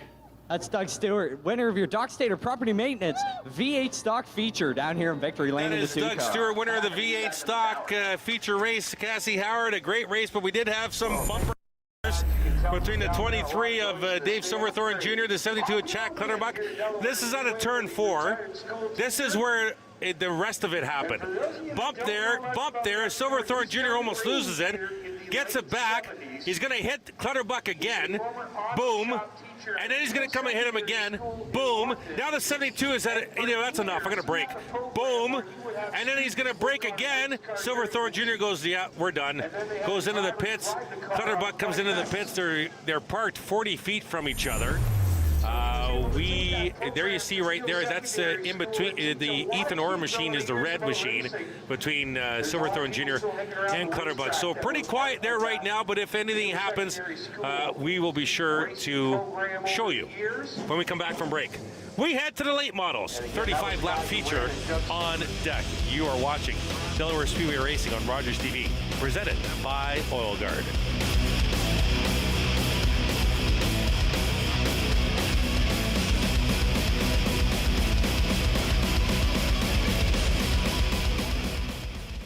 Top to bottom, no drip rust protection at Oil Guard goes right to where your car or truck needs it most. From the engine compartment to the door panels and 8 points in between, Oil Guard has you covered. One Oil Guard treatment will help you duck the rust for 1 full year. Hi everyone, my name is Dr. Mario Elia, and I'm the host of a new show here on Rogers TV that we're calling Keeping London Healthy with Dr. Mario. So tune in Wednesdays at 6:30 p.m. and we'll see you then. Looking for the best way to get the Major League Baseball games you want to watch? Rogers Super Sports Pack has you covered. With MLB Extra Innings, you'll have a premium ticket to out-of-market regular season games with all games available in HD. Don't miss the action from the games you want from both the American and National Leagues. MLB Extra Innings, part of the Super Sports Pack. For only $35.95 a month, Rogers customers get all this for one all-inclusive price. Order using your remote starting on channel 431 or visit Rogers.com today.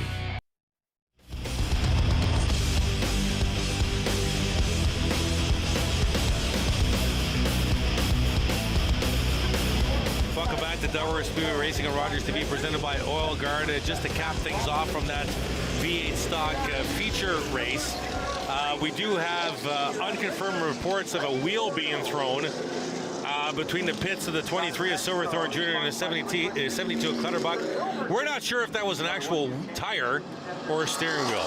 One of the two. Either way, it could still be dangerous. Absolutely, still be dangerous. So we have the late models on the track right now. What you're seeing on the screen is a little lighter than it actually is here at Delaware. A little darker for these drivers. We're giving you a little bit more light here. It's a nice little view here behind the camera, that is for sure. Let's go through the running order here for the late models 35 lap feature. The 77 on the pole will be Darrell Lake. The 60, Ron Beauchamp Jr. The 11 is Jason Litster. The 37, Steve Aaron. 39, David McCullough. 19, Connor Pertico. 38, Jake Hooker. 58, Matt Robley. 03, Ray Morneau Jr. 22, Kyle Steckley, looking for 4 late model features in a row here at Delaware. The number 1 is Sean McGlynn. Yes, it is Sean McGlynn. making his late model debut here this season at Delaware Speedway. The 18 is Patrick Friel, 22 Marshall Schrank, the 7 Caleb Wood, 45 Barry Watson, the 9 Steve Shaw Jr., the 69 Lloyd Rawlings, and there she is, the 5 of Peyton Jacobs. Nice to see Peyton got the car fixed, Cassie.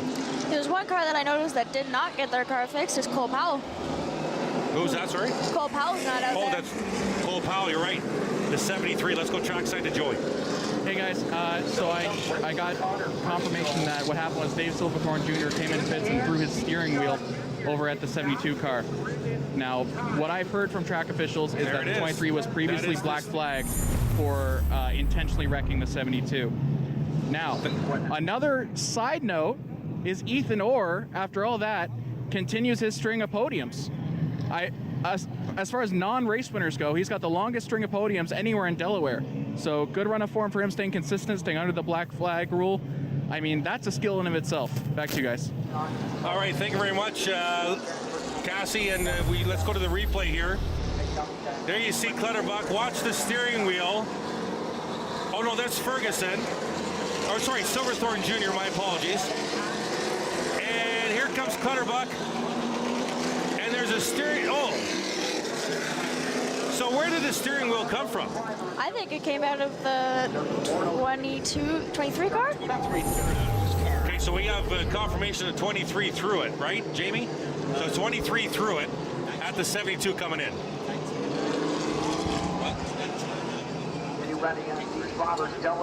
Okay, and we have ruling from the late models. The 19 and the 9 are going to the back. I believe he said because they didn't make the call in time. So that's Connor Pertico, and the 9 of Steve Shaw Jr. is going to the back as well. So white flag on the speedway. 1 lap to go here before they set the late models loose. Cassie, what are you looking for from this late model feature? You know, I think Connor's going to have a good run coming from the back. He's pretty up there in points. And, you know, I think Kyle's going to try to go for, that 4th win here at Delaware? All right, getting set as the pace car glides off, drops down on the apron. Darrell Lake, the control car, will choose the inside lane, getting set for 35 laps, late models. Green flag, what a jump by Darrell Lake. Oh, but he slowed up. He slowed up to let Beauchamp come back. Caution on the speedway, I think. Caution on the speedway by Scott Mackey. And they're going to call him back. They are going to call him back as Darrell Lake jumped, and I don't know if we got a replay on the start, but you saw Lake jump, but then by the time he got to the start-finish line, watch, Cassie, he slows back up to let the 60 catch him. Out of turn 4, mashing the gas, he is absolutely gone. He noticed, I've jumped it. And then by the time he gets to the start-finish line, he lets Beauchamp Jr. come back, but that was too late. Scott Mackey made the call right away. They'll re-rack him and stack him for a restart. Yeah, I mean, it was pretty clear. He was a couple car lengths ahead of the 60 there. Just for confirmation, folks, as we cross the T and dot the I on the V8 stock feature, we don't have confirmation on who threw the steering wheel. We did see a steering wheel rolling on the pit grounds between the 72 and the 23, but we have zero confirmation on if it was thrown A and by who B. So great camera work by our crew to at least see the steering wheel there, that it may have been possibly used. That's what we have to say about that as we get set for the late model feature here with 35 laps, and we'll restart them again with Darrell Lake in the 77 at the point. Kyle Steckley, winner of 3 features in a row here at Delaware Speedway, starting inside row number 5. Lake will pace the field out of turn 4. They'll come across, they'll look for the green flag, we are racing. Look out, we're gonna wreck. Oh, it's late, it's McCullough, Friel, Kyle Steckley, all involved out of turn 4. And caution on the speedway. And the front end of the 39 has been ripped right off. McCullough was hit from the backside, I know that. I'm not quite sure by who. Let's go to the replay here. See if we get a look here. McCullough, 3 rows back inside, red and yellow. Oh, he got lifted. He got lifted right there by the 18 of Friel. Set him loose. He saw Kyle Steckley go to the inside wall. And you saw the rest. There you see the contact again. McCullough and the 18 of Friel.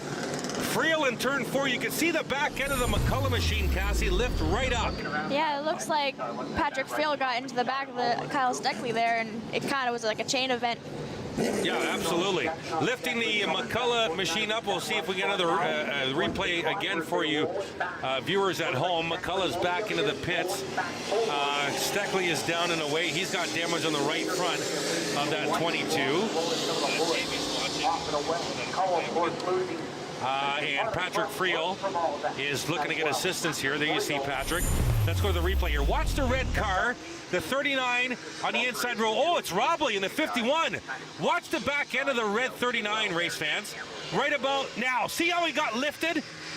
By either Robley or Steckley pushing from behind, or maybe it was in Friel. That whole row, Cassie, was McCullough, Robley, Steckley, and Friel, all nose to tail there. We saw the back end of the McCullough machine lift up off the nose of the Robley machine. The question is, did Matt punt him, or was Matt pushed from behind? We won't know. We don't know. It's hard to see from that angle, you know? It could have been a chain of events. Absolutely. Let's go trackside to Joey Langdon. Hey guys, although it's becoming a war of attrition out there, it already was. You mentioned that Cole Powell didn't make it to the track. Neither did Jaden Chapman, who's out here enjoying an ice cream instead of being in that wreck. Jaden, what happened? Why weren't you able to make the feature? Well, I took a page out of Harry Hogg's book, and I'm deciding to eat some ice cream and staying in the pits. But in all trueness, we ended up losing the engine. We were fighting in practice, and we hoping it's something else, made some adjustments, and it ended up our engine said, no more, I don't want to have any more fun, I don't want to sing on the limiter. It just said, I'm done. So I saw you run around earlier trying to figure it out, trying to talk with the track officials. What happens with the points now? So I was fortunate enough that Dave McCullough offered to put my number on the car, so we're trying to see if I can schmooze talk Daryl Timmermans and them in to let me go. I even tried the nice hair comment, it didn't work. So I'm just going to get last place points, but fortunately, like, it sucks for Dave, but he was a part of that great big wreck, so it is what it is. So after all that, you've had such tough luck this year. Where does that stand for the 13 team for the rest of the season? As of right now, we have a backup engine that's not the greatest, and it's one of those things we could put it in, and I don't really want to run a mid-pack with it. I do have an option to put Chris Lawrence's engine in, but I've already blown one engine up this year, and I don't want to pay for two. All right, well, good luck the rest of the season. We hope to see you out again. Thank you. Maybe I'll join you guys in the broadcast booth instead, and we'll have fun. All right, Cassie Howard's doing a great job with Chris Soares, but you never know, maybe we'll need someone else. Back upstairs. All right, thank you, Joey and Jaden Chapman with the Harry Hogg from Days of Thunder line, where Cole Trickle wanted to come into the pits. Goes, nope, can't come in the pits, we're having ice cream. Delaware Speedway Racing, live on Rogers TV, presented by Oil Guard.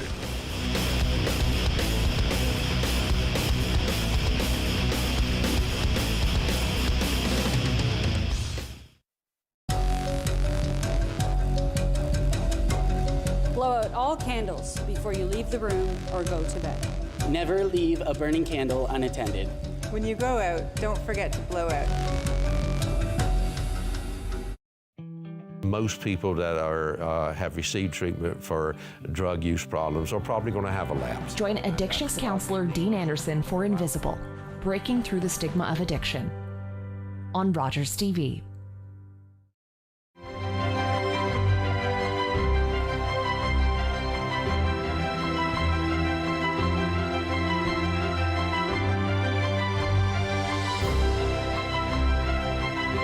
I'm Shannon Woolley, host of Batter Up Beachville on Rogers TV. Join myself and Doug Harris as we learn more about the first recorded baseball game in Beachville. Watch it on Rogers Cable, rogerstv.com. Thanks for watching.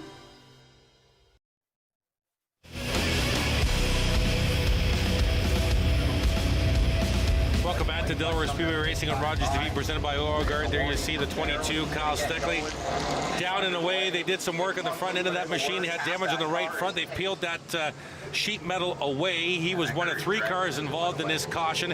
David McCullough, the other one, still in the pits. Patrick Friel was taken into the pits on the business end of the towing truck.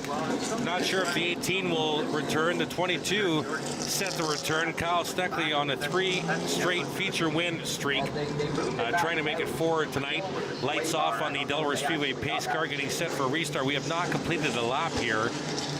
We had 1 jump start and 1 caution before they even hit the start-finish line to start the feature.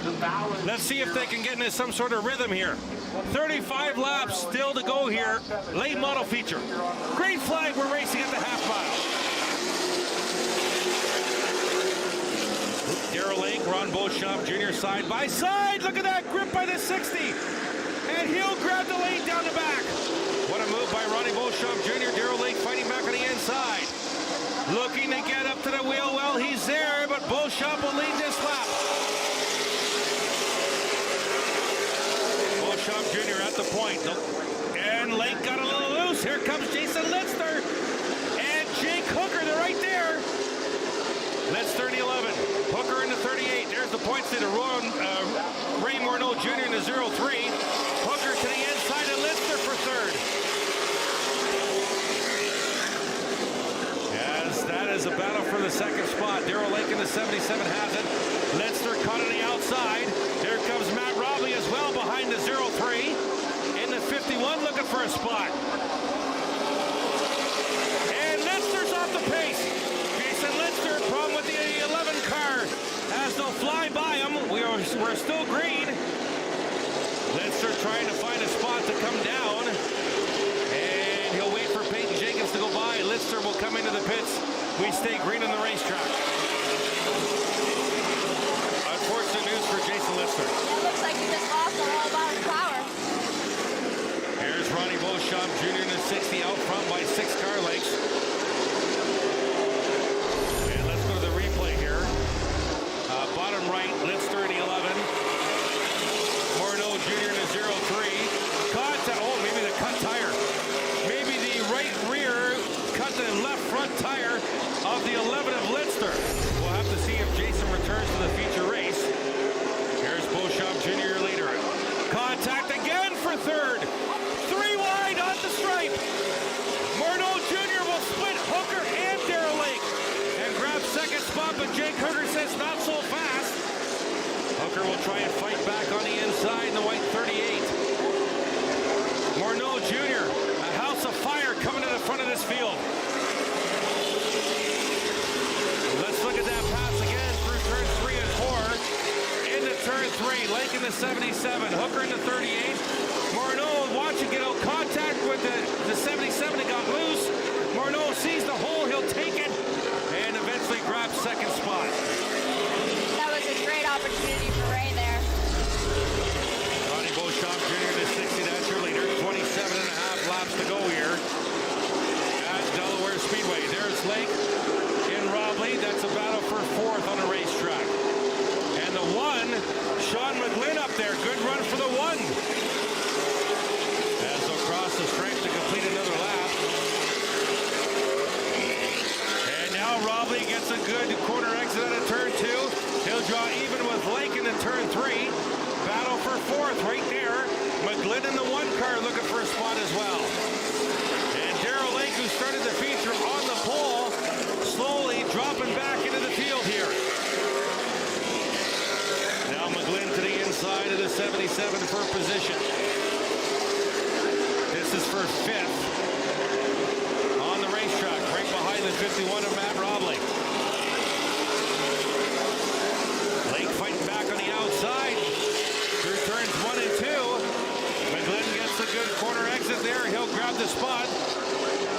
The 60, Ronnie Beauchamp Jr. being closed in now by the 03. Ray Morneau Jr., the gap is shrinking. The points leader coming to the front here as the 60 is about to go under assault. I mean, Kyle Steckley's stuck back in traffic right now, so this is great for Ray to keep the lead. Yes, Kyle Steckley second in points behind Ray Morneau Jr. That's your first and second place cars right there, race fans. With 23 to go in this 35-lap late model feature race. As the work on the high side of the 5 of Peyton Jacobs at the tail end of the lead lap. Morneau Jr. right there looking for a mistake from the 60. Morneau Jr. really hugging that apron. Nose to tail into turn number 3. This battle about 10 car lengths ahead of the third place runner. The white car of the 38 of Jake Hooker in the distance, but still in touch if something happens here. Morneau Jr. peeks the nose in there. Beauchamp Jr. gets the corner exit. He'll retain the lead in the turn number 3. Beauchamp goes a little high in both ends of this racetrack. Morneau Jr. tries to hug the apron. Now Beauchamp goes in really high here. Morneau Jr. looking for the lead. As they go to the high side of the slow car, the 7 of Caleb Wood. New leader. It's the points leader, the 0-3. Ray Morneau Jr. out of turn 4 to lead his first lap of the feature. 19 to go here. Late model heat race, or feature race, sorry. Ray Morneau in the 0-3, the 60 of Ronnie Beauchamp Jr. The 38 of Hooker, you'll see him right there. Has closed the gap just a little bit as they'll fly by our speed cam at the front straightaway. There's the 9 of Steve Shaw Jr. going a lap down. Beauchamp Jr. staying with the leader, Cassie. It's going to be great racing. They're both running both the high side and the low side, and there's grip on both groups, so it's good racing. 0-3 of Ray Morneau Jr., the 60 Ronnie Beauchamp Jr., the 38 of Jake Hooker, about 6 car lengths back from the Beauchamp car. Connor Pritico has now caught McGlynn for 4th. They're about a straightaway behind this lead battle.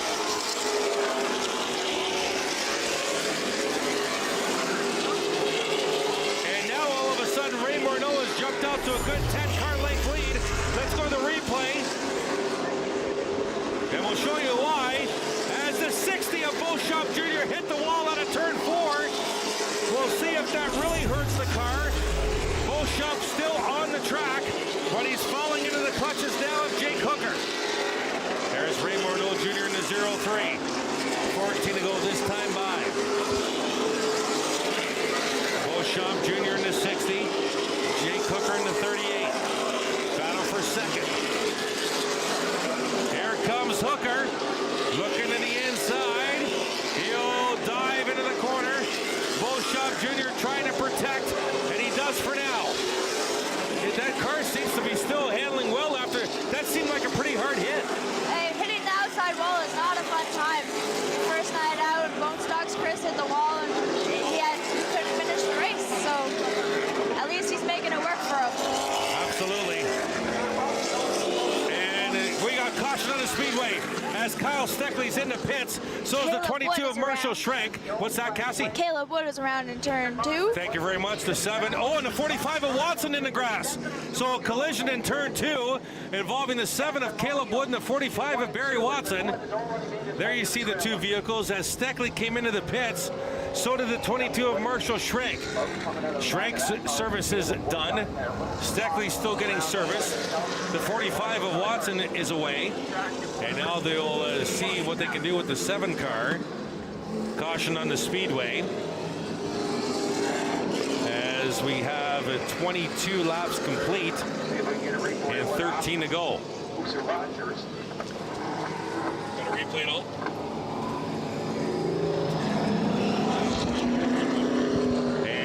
We will remain under caution here. And when we come back, we will be hopefully restarting with 13 laps to go here in the late model feature. It is the Delaware Speedway Racing live on Rogers TV, presented by Oil Guard.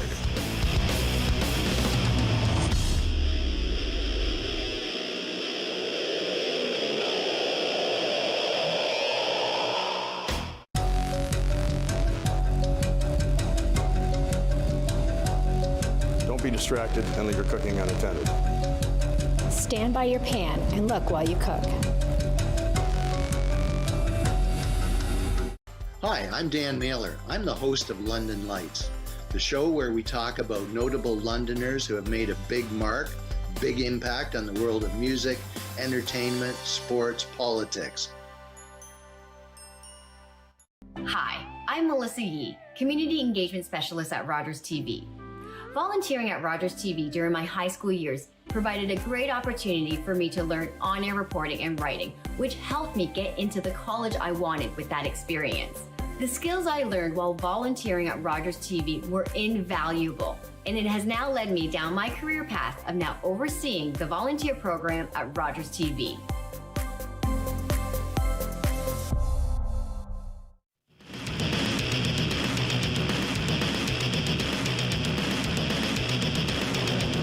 Welcome back to Delaware Speedway Racing on Rogers TV, presented by Oil Guard. Under caution here with 13 laps to go. Late model feature. Kyle Steckley will not complete 4 in a row. Why? Let's go down trackside to Joey Langdon. I'm down here with Kyle Steckley, number 22 late model. Kyle, you've had such good run of form going. It ends tonight. What happened?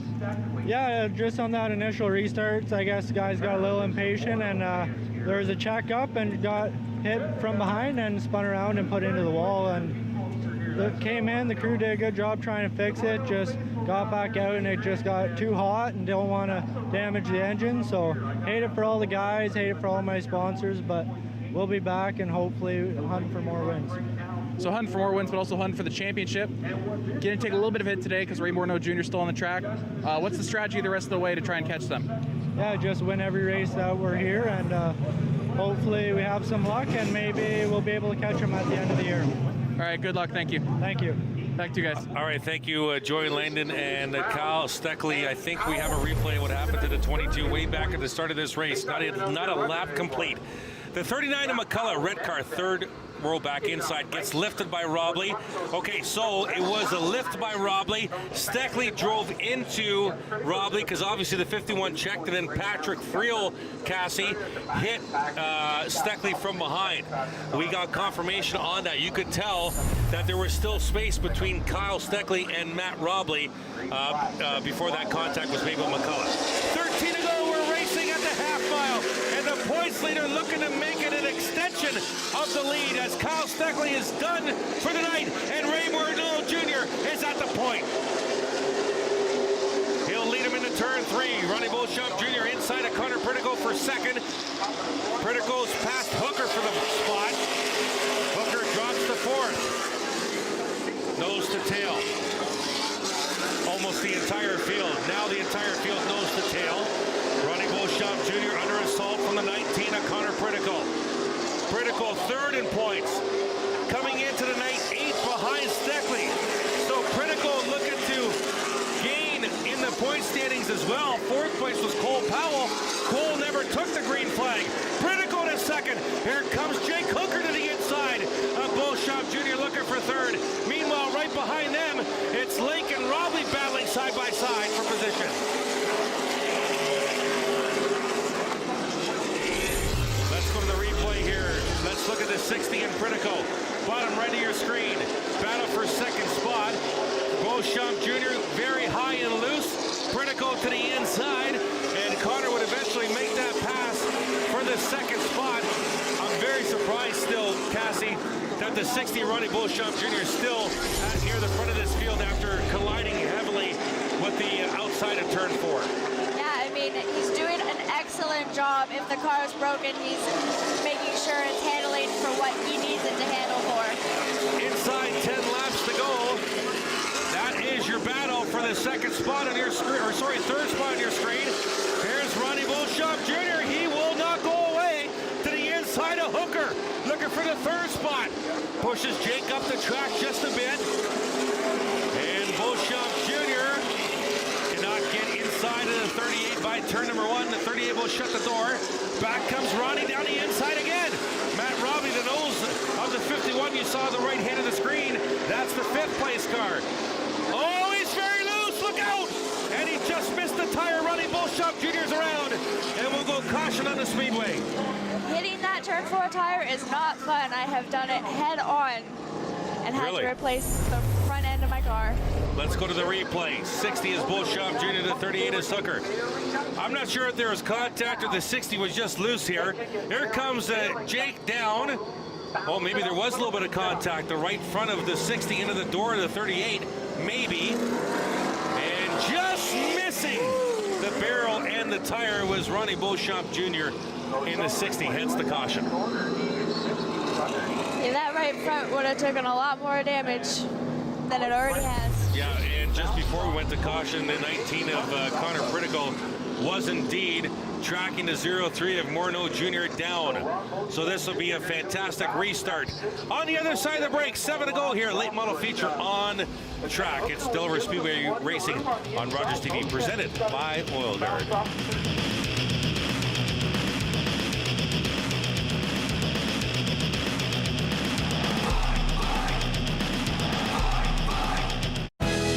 Don't get caught unprepared this summer. White's Rental is your one-stop shop for lawnmower tune-ups and repairs. You can visit us at our new location, 785 Little Simcoe Street.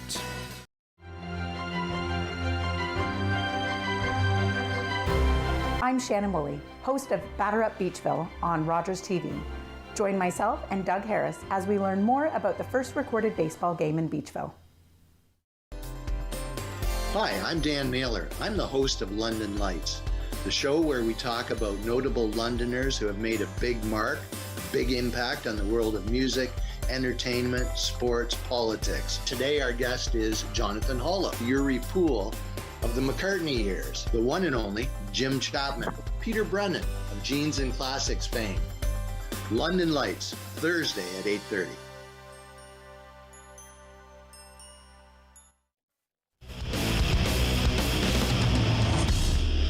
Delaware Speedway Racing on Rogers TV, presented by Oil Guard, under caution late model feature. Here's why. The 60 of Ronnie Beauchamp Jr., 38 of Jake Hooker. There might have been contact right in front of the 60 into the door, the 38 maybe. We can't confirm that. And the 60 of Ronnie Beauchamp Jr. just missing the barrel and the tire at the entrance to pit road. That's why we're under caution. We'll get the white flag this time by. 7 laps to go. Ray Morneau Jr. is the leader. He was being tracked down by the 19 of Connor Pritical before we went to caution. Morneau Jr. will pick the outside here for this restart. Connor Pritical to his inside. Row number 2, Jake Hooker, Matt Robley. Row number 3, Darrell Lake. Barry Watson with a nice recovery. Row number 4, Steve Aaron and the 69 of Lloyd Rawlings. Row number 5, Ronnie Beauchamp Jr. to the back. He did pit. And Peyton Jacobs, and then the 22 of Marshall Shrink. So the 03 is the control car here. 7 to go. Late model feature. 100-lapper from the Sportsman Series coming up next. Green flag, we're racing at the half mile. Pritical to the inside, Morneau Jr. to the outside. Connor Pritical from middle of the pack to battling at the front. Side-by-side drag race into turn number 3. Oh, little contact there. Washes Morneau Jr. up the track. Pritical can't take advantage. That's 0-3 strong, Cassie. 19 back to the inside. Up the Delaware Hill, down the back. The 38 is Hooker, looking for a mistake. Into turn 3, Morneau fights him off. Very impressive by the points leader. And Morneau Jr. stays in front. A handful of laps to go, 5 to go. Morneau Jr., Connor Pritical, Jake Hooker, your front 3. Robley and Darrell Lake rounding up the top 5 as we run. Out of turn 4 to go this time by Morneau Jr. There's Jake Hooker in the 38. He's your third place car. Does Connor Pritical or Jake Hooker have anything for the leader? Jake Hooker starting to lose touch. Robley's gotten by Darrell Lake and now bridging that gap. There you see Robley, top of the screen in the white and black car, up to 4th. 3 to go. Here at the half mile, late model, 35-lap feature. The front 2 starting to get away. They want to settle it. Morneau Jr. in the 0-3, Pritical in the 19. Out of turn 4, popsicle sticks in the air. 2 to go. Does Connor Pritical have anything for Morneau Jr.? He closes right in, up the Delaware Hill, down the back they go. Lap and a half here to go for the leader. Ray Morneau Jr., the 0-3. Oh, he's loose. He's loose all the way around the corner. White flag. Pritico can't take advantage. Go ahead, Cassie. Still managed to hold on to that lead, though, after getting loose coming off the corner. Morneau Jr. is loose. Pritico's got a nose in there. Half a lap to go. Checker flag waiting for them. Morneau Jr. Pritico's got loose. Morneau Jr. is going to hold on. And Morneau Jr. will take the checker flag at Delaware Speedway in the late model division. What a fantastic race. Connor Pritico will come home second, followed by Jake Cougar, Matt Robley, Darrell Lake will round out your top five. Then it's Ronnie Beauchamp Jr., Barry Watson, Steve Aaron. Lloyd Rawlings, a great finish, 9th place for Lloyd.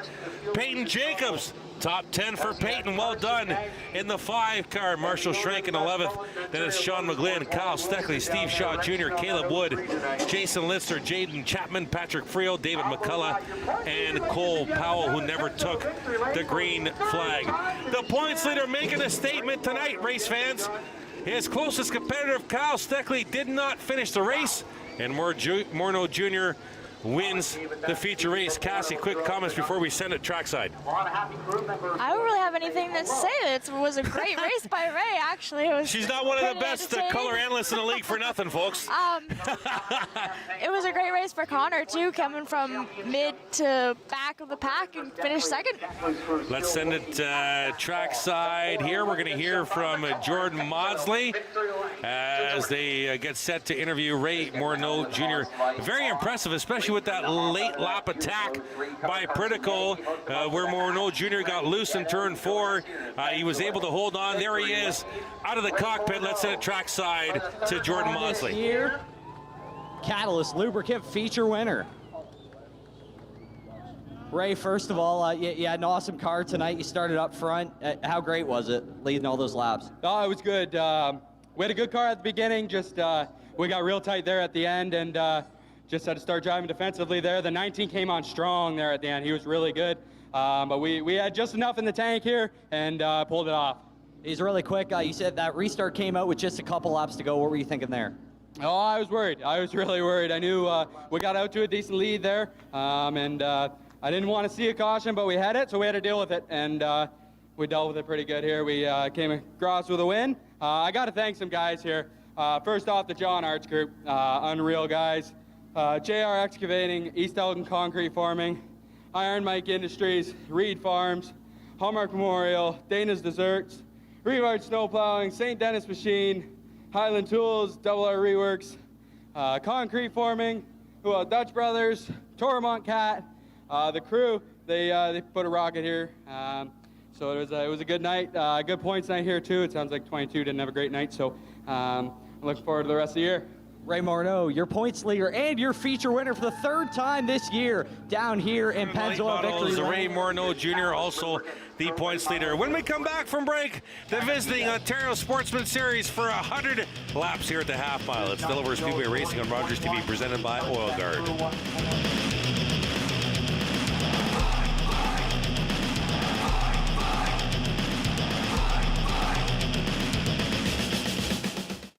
Did you have fun?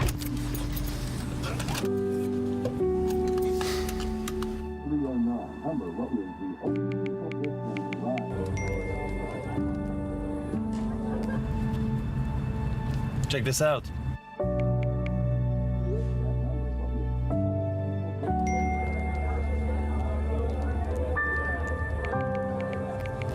It's nice, right?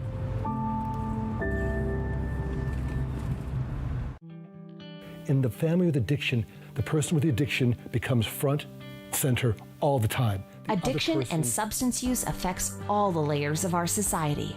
Everything was about trying to out him and fix him, and I was just done. I always felt kind of different. I never felt the same as other people. Join addictions counselor Dean Anderson for Invisible, Breaking Through the Stigma of Addiction, on Rogers TV.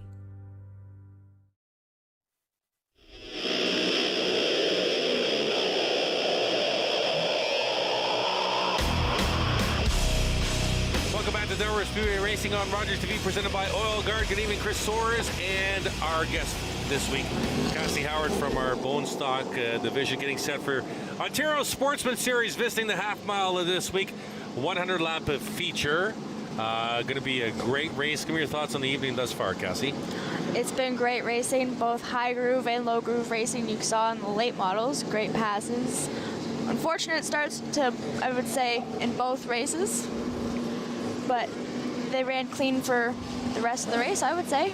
Absolutely. Cassie is one of our bone stock drivers here at Delaware Speedway. Obviously, that division is off this week.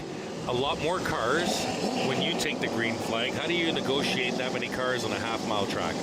Sometimes it can be chaotic depending on where you start. If you start mid-pack, you've got the mix with fast cars and the cars that you're running right around the same lap times with, and it can get a little tense sometimes, and you know, you don't want to get caught up in something you don't want to get caught up in. And looks like the grid's going to stop here on the front stretch, I believe, for a ceremonial pace lap. I'm not quite sure what's going on here. Give me your best. You've been racing for 7 years. Give me your best racing memory. You want a good racing memory or a bad racing memory? Well, I'll give you the choice, but I'm pretty sure you should probably go with a good one. I won a heat race, I think before the pandemic hit, which was quite fun because I think I had like at least half or a 3/4 straightaway lead. Really? Yep. Nice. So how do you work to maintain that lead and not get, you know, I don't know what the term I'm looking for, but complacent as far as having that big of a lead? I just tried to focus on hitting my marks and just not worry about what's going on behind me or how close they're catching me. Cassie Howard joining us this week for the first time here on Rogers TV. When we come back, we will go 100 lap feature racing with the Ontario Sportsman Series. It's Delaware Speedway Racing on Rogers TV, presented proudly by Oil Guard.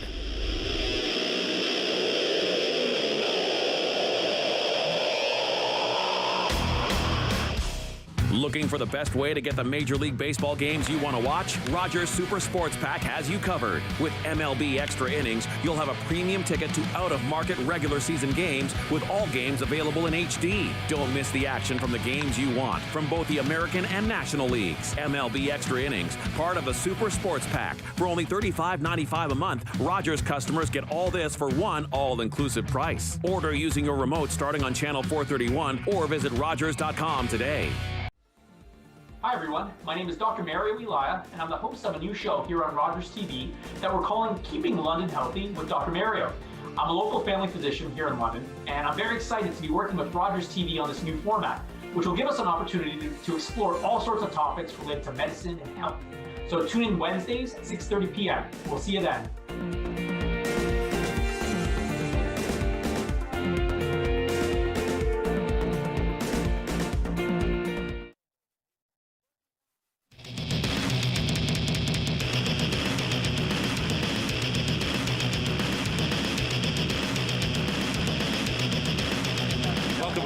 Delaware Speedway Racing on Rogers TV, presented by Oil Guard. There you see part of the grid for the Ontario Sportsman Series, getting set for 100 laps or just doing driver introductions right now. Chris Orrs, Cassie Howard with you at Tower, Joy Langdon at trackside. What are you looking forward to for this 100 lapper here, Cassie? The last time that they were here, I think the bone stocks were running, and I remember them starting and it ran green, so it should be interesting. Are you expecting caution free again? I am expecting caution free again. Okay, she made the mark. She's calling a caution free 100 lap feature. Want to say hello to everybody watching on our Rogers TV YouTube channel. Thank you so much for joining us each and every Friday. And if you're watching it back during the week, I know the 69 late model of Lloyd Rawlings and his wife. Who are you waving at? I watch it back. Oh, do you? Yeah, I watch it back. That's awesome. That's awesome. I know Lloyd Rawlings and his wife watch on the Saturday morning over coffee. Cassie Howard watches it I tend to watch it too. Usually when Chris in the truck says, "Hey, you screwed up here," I watch it back. I just ask him for the time check. What time was that at? But yeah. So thank you to all of our viewers on YouTube. We really appreciate it. Last week we had viewers from Newfoundland watching in on the broadcast, which is fantastic. We do appreciate you tuning in. So 100 laps getting set for the Ontario Sportsman Series. And if you want ticket information, some great stuff coming up while we have a moment to talk to you about that, race fans. Delaware Speedway.com for ticket information. September 30th, October 1st. September 30th, October 1st. Monster Truck Throwdown is coming down, and freestyle motocross. That's a big event coming up at Delaware Speedway. The championship weekend is going to be September 23rd and 24th. Again, ticket information, DelawareSpeedway.com. Next week here on Rogers TV, going to be a fantastic card. The V8 stocks and bone stocks are racing next weekend. And on August the 12th, the Outlaw Super Late Models. That is going to be a great race from the visiting Outlaw Super Late Models. Cassie Howard and the Bone Stock crew will be here as well next week, and the V8 stock. So all the information, ticket information, all the stuff that goes on here at Delaware Speedway that the family can enjoy, DelawareSpeedway.com. Coming up, we are going to go for 100 laps here with the Ontario Sportsman Series here at Delaware Speedway. We'll pause for a quick break. You're watching Rogers TV, Delaware Speedway Racing, presented by Oil Guard.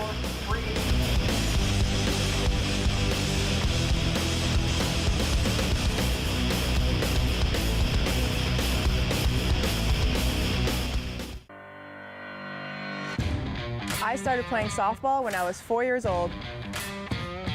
I loved it because it was all about having fun with my friends.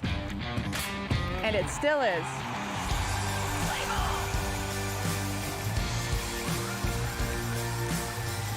From little kids to adults to seniors, softball is a sport for everyone. Join us.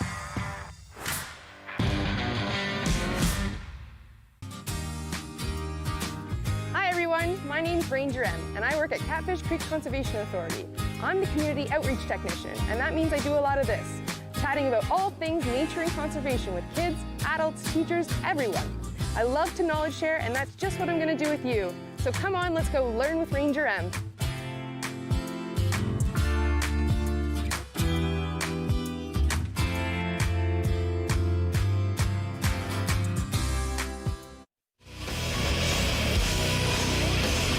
Welcome back to Delaware Speedway Racing on Rogers TV, presented by Oil Guard, getting set for a 100-lapper from the Ontario Sportsman Series. Let's go trackside. Joey Langdon. Hey guys, I'm here with one of the track officials, Inga Damaris. And Inga, a lot of people might, when they come to the race, they sit in the crowd or they watch on TV. They might not, they just see cars running around. Sometimes an official comes out if someone's being bad. But there's a lot that goes into running a race behind the scenes. Can you take us through a bit of that? Yeah, basically every night the cars will first have to qualify in either through heats or qualifying groups. And based on that, we have to do lineups. So the cars don't just show up and go racing. They have to be put in a certain order. If there's anything wrong in tech, based on their heat race, if they finished first, but maybe their tires were bad or they had an exhaust system problem, something like that, then they'd have to be put to the back of the feature when they start. I'm not going to keep you too long, just real quick. What is your role during a race day? Basically, I'm the pit office, so I receive all the drivers. They come to me to get a transponder, which keeps track of their laps as they cross the start-finish line. And also at the end of the night, any payouts from the previous races. I also help with lineups, placing them on the board in the pit garage so all the drivers know when and where they have to be in a race. All right, you still got a busy night, so I'll let you go do that. Thank you very much. Thank you. Back to you guys. Thank you very much, Joy, and thank you to that race official. She keeps us up to date on any new drivers every week as well, so we do appreciate her time to talk with Joey. Let's go through the starting order here for the Ontario Sportsman Series 100-lapper.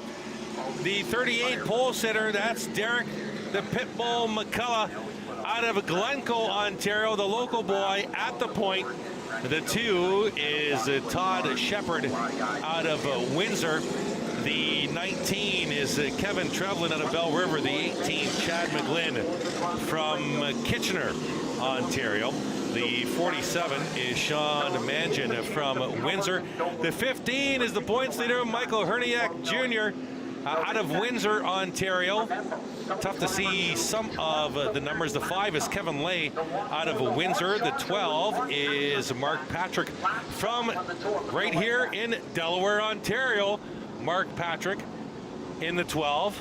The hometown boy looking to make a mark tonight. The 44 is Bradley Robinson from Muskoka. The 48, Doug Cathcart from Richmond. The 1 is Caden Patrick, also a local boy. The 38, no front hood or front part of that car, sorry, the 39 is Alan Arsenault. The 3, Alan Arsenault from Windsor. Tim Tolton in the 3 from Guelph. And that near the back of the field. We have the 17 of Chris Serra from Merlin.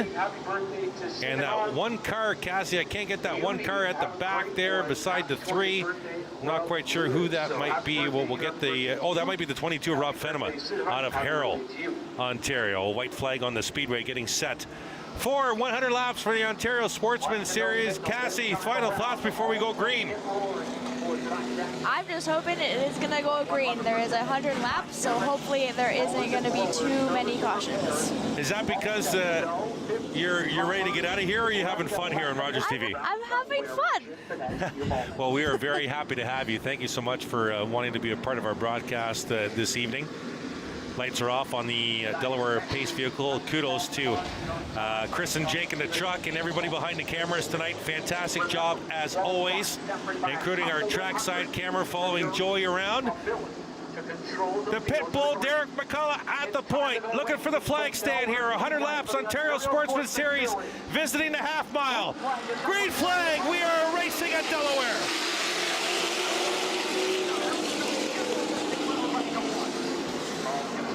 McCullough on the inside, that's Todd Shepard in the 2. McCullough grabs the early lead. Trevlin and McGlynn.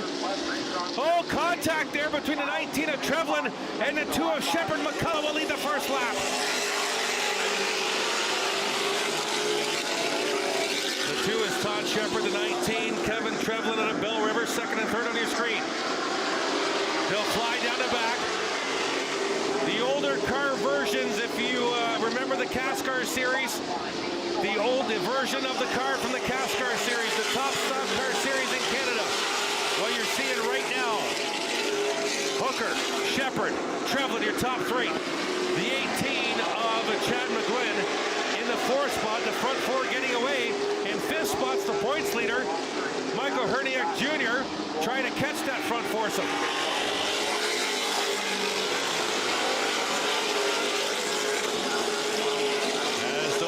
The back one more time.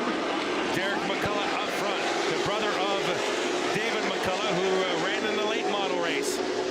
McCullough washes up just a little bit. Shepard in the yellow and black number 2.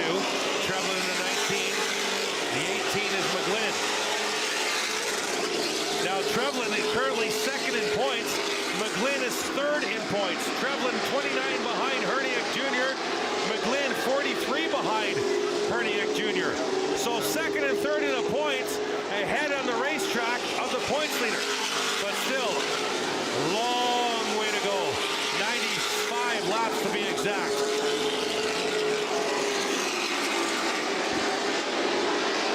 38 is Derek McCullough. He is your leader. They're about a lap or a straightaway away from their first back marker car. McCullough goes up the hill. There you see the 19 of Trevlin, the 18 of McGlynn. 3rd and 4th on the racetrack. Nose to tail. They're clear of 5th spot, Herniak Jr. by about 10 car lengths. They'll go to the high side of the 1 car into turn number 1. Now Shepard looks to the inside of McCullough for a spot. McCullough, great run out of corner 2 exit. Front 4 all together, you'll see them right there, all 4 of them. That's your leaders, a pack of 4.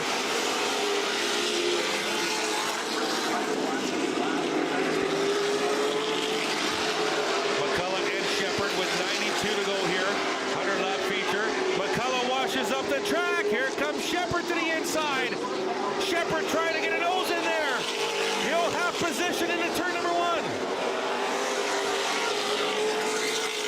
And Shepard with the early lead out of turn 2, and he'll grab the lead from Derek McCullough. New leader, the 2 of Todd Shepard. And caution on the Speedway, turn number 2. It's the 12 of Mark Patrick out of Delaware. Has a spun around, and we'll get a caution on the racetrack.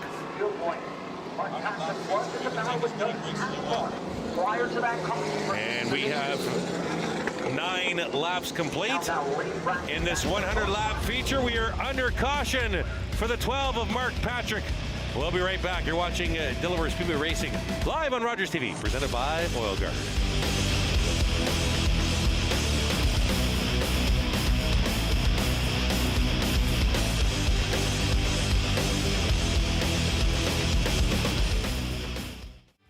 Jeff from Chillin' and Grillin' with Jeff. We're back for season 3. We've had the opportunity to see some great backyards and have some great barbecue. Join us, Chillin' and Grillin' with Jeff.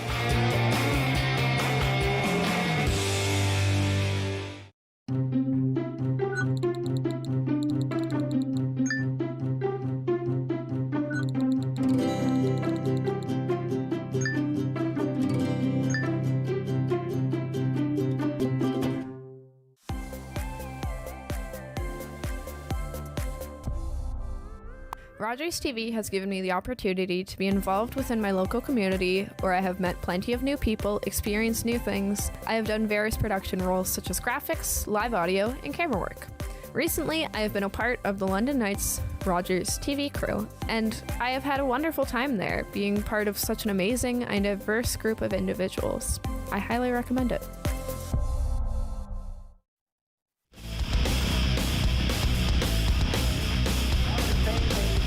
Welcome back to Delaware Speedway Racing on Rogers TV, presented by Oil Guard. Chris Orrs, Cassie Howard joining us this week, top of the tower.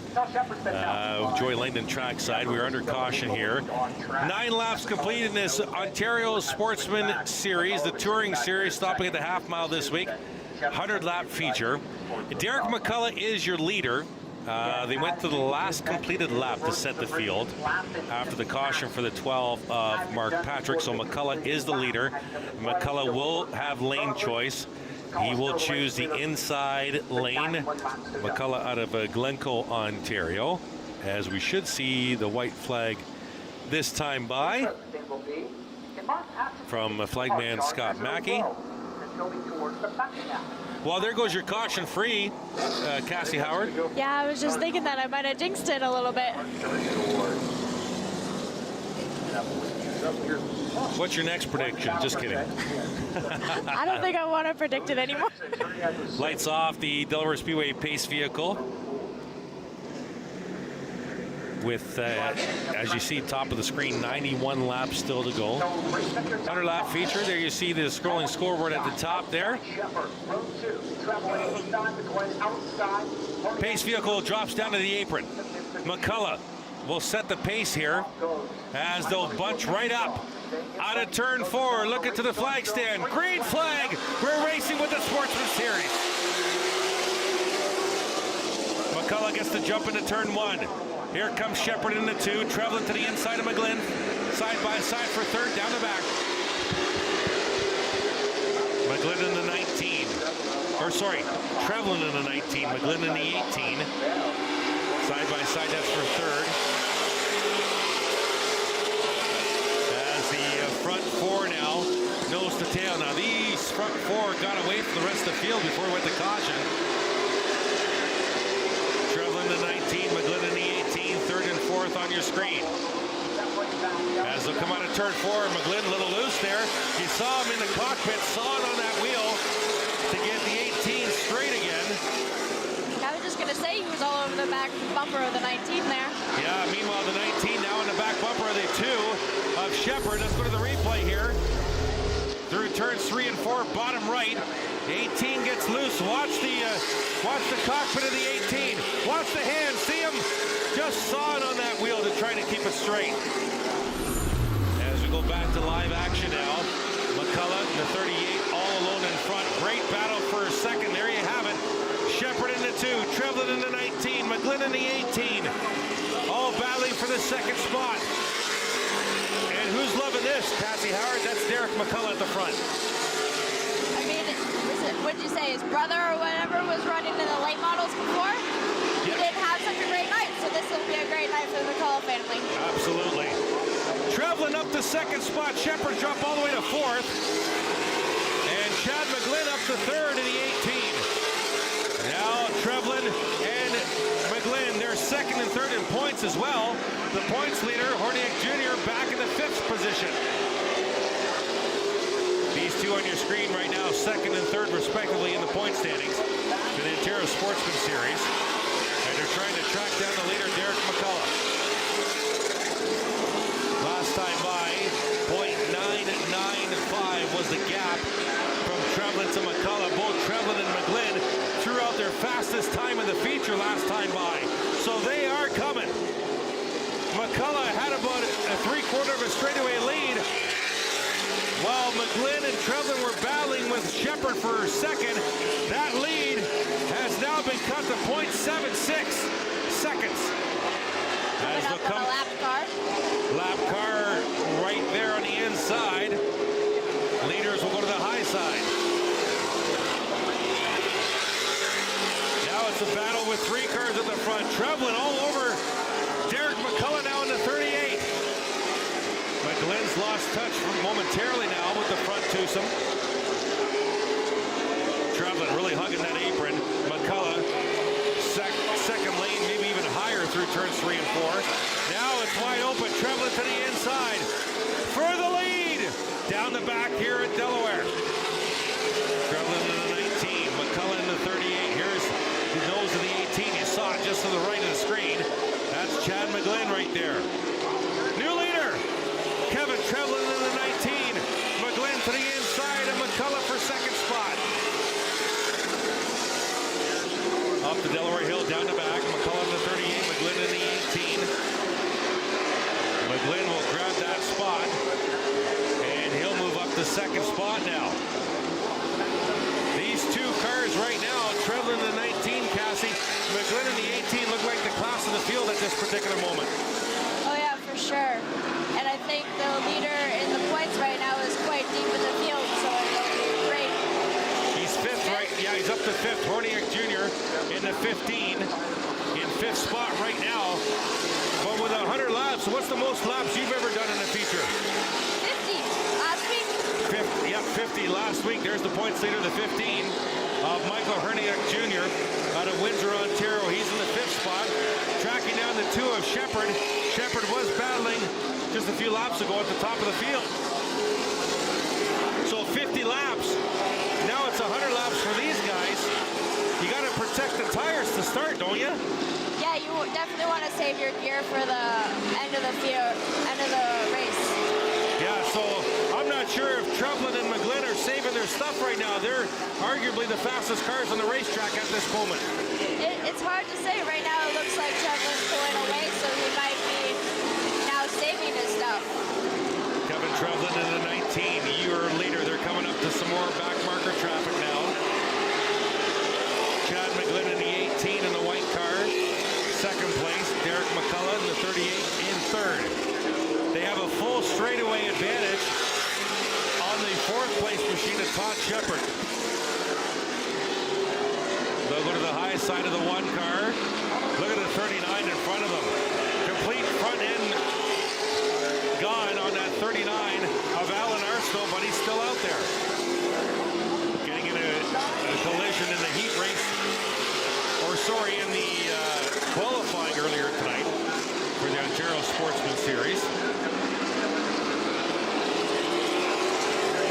So there's your battle at the front of the field. McGlynn in the 18, McCullough in the 38. McCullough really hasn't lost touch. Derek's done a good job to stay in touch with Chad right now. So they'll go down the back. 73 laps to go this time by. Quarter of the way done this feature race now for the Ontario Sportsman Series.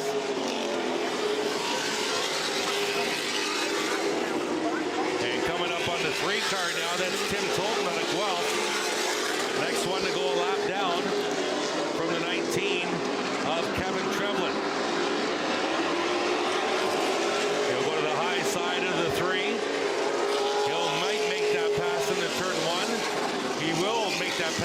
turn one. That'll slow up and increase the gap from the 18 to McGlynn. Now McGlynn's under pressure by McCullough again. Down the back, there you see the leader into turn number 3. About 10 car lengths back to battle for second. McGlynn and Hook and McCullough. There you see them at the bottom of your screen. The 18 of Chad McGlynn and the 38 of Derek McCullough. There is the points leader, the 15, Michael Herniak Jr. under assault now from the 48 of Doug Cathcart out of Richmond, Ontario. That is your battle for the 5th position. Herniak Jr., very steady run. He is the points leader. Maybe just a little off tonight, but still holding a top 5 position. 70 laps to go here. Ontario Sportsman Series 100-lap feature at Delaware Speedway. And the points leader, you never know, Cassie, could be saving his stuff. That is true. Could be saving his stuff. We'll make sure we keep watching that 15 to see if he starts to close. The only problem is the gap is really big right now. It's just under a half a lap. So just under a quarter mile behind the leader, Kevin Tremblay. As the leader comes around to complete another lap. Still a ton of time left, 67 laps to go. We could see another caution, you never know. There's the gap from first to second. Tremblay in the 19, left of your screen. The white 18 is Chad McGlynn. Last time by, the gap was 1.6 seconds. Let's check it this time by. It's coming down a bit, 1.47 seconds now. As McGlynn seems to be, he's lost Derek McCullough now and starting to track down the leader. You can visibly see that on the track. 1.47 was the gap last time by. Let's check it again. There's McGlynn at the stripe. Oh, he lost time there. 1.52 seconds is the gap last time by. There's Tremblay, the leader in the turn 3. You can visibly see that lost track position by McGlynn as Derek McCullough has actually closed in on him again. Kevin Tremblay, your leader. 64 laps to go here. 100-lap feature, Ontario Sportsman Series. Thank you for joining us on Rogers TV. Kevin Tremblay out of Bell River, Ontario is your leader. The touring series for the Ontario Sportsman. Stopping at the half mile this week. Chad McGlynn, the 18, out of Kitchener, Ontario. That's your second place runner. The 38, Derek McCullough, you just saw him. Had the lead for a little bit. Now in third place, he's from Glencoe, Ontario. There you see Derek closing in, under braking. And the gap now from first to second is over 2 seconds. So Tremblay either decided, you know what, I'm going to pump it up a little bit, or McGlynn's car is kind of going away from him a little bit, Cassie. You never know. Yeah, it's definitely hard to say. They could have lost tires or engine power, or who knows. Well, I hope with 61 laps to go, you're not losing tires already. But very well, possibly, you could have burned them out already. It's very possible. There's this 18 of McGlynn, the 38 of McCullough. Second and third on the racetrack.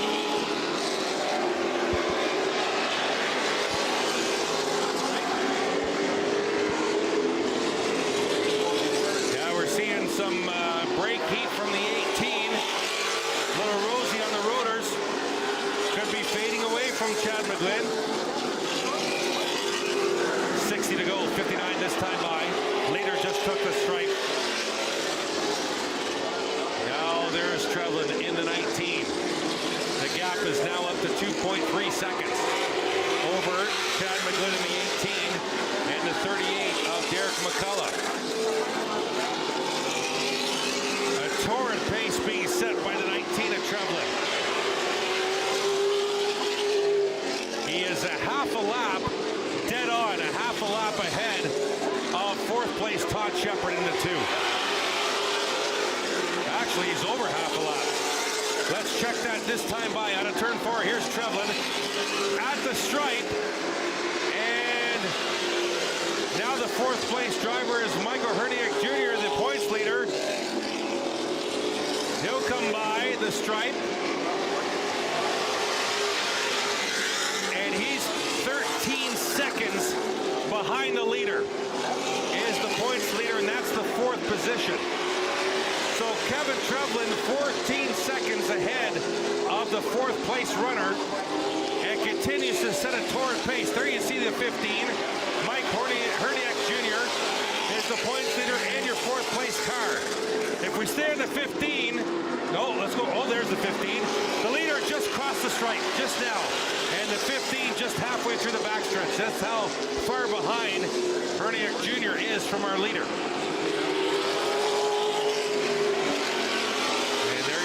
For our leader, the 19, Kevin Trevlin, 54 laps to go this time by, almost at halfway. Back marker traffic getting the move over sign from flagman Scott Mackey. Now the 2, Todd Shepard on the back is slow. Off the pace, he started at the front of the field. And now he's going to continue on the backstretch. He'll come in to the pit road, I believe. There you see the 2. Todd Shepard out of Windsor. That car has obviously maybe had enough. Started at the front of the field and now into pit road and into the infield. That's going to be it for the 2 of Todd Shepard. 52 to go this time by is the 19. Kevin Trevlin hits the stripe. Very comfortable lead over the 2nd place car, the 18 of Chad McGlynn. Let's go trackside, Joey Langdon. Hey guys, I'm over at the McGlynn team. You mentioned that he might have looked like he was struggling a little bit. Well, his team told me that he's not complaining about anything. The car's completely fine, but he is under team orders to hold back a little bit and save his stuff for the end of the race. Back to you guys. All right, thank you very much, Joey. Appreciate that. 50 to go. We're halfway. Next time by for the leader. Out of turn 4. Looking for the cross flags. He takes it. 50 laps to go now for the 19 of Kevin Trevlin. Here in the 100-lap Ontario Sportsman Series feature at Delaware Speedway on Rogers TV. Trevlin into turn 3. He's got a ton of traffic here, Cassie, coming up for the leader. We'll see how he negotiates it. I think he's negotiated lap traffic pretty well so far this whole race. So I think he'll be okay. Trevlin is your leader down the back with 49 laps to go here into some heavy traffic. Now the gap to McGlynn is just 2 seconds. We'll see if it gets a little closer here as Trevlin's now into traffic. But remember, McGlynn's got to go through the same traffic. It is true. Different people handle traffic very differently. And it all depends where you hit the traffic on the track. You can hit it in a good spot, or you can hit the traffic in a very bad spot that'll cause you to slow up. Yeah, I mean, you definitely want to hit the traffic in the straightaways, I would say. There you see the 18 Chad McGlynn. That's your 2nd place car. The front 3 pretty even. About 15 to 16 car lengths separate 1st and 2nd, and also separate 2nd and 3rd. Your 4th place car is the 48 of Doug Cathcart. 5th place, Michael Herniak Jr.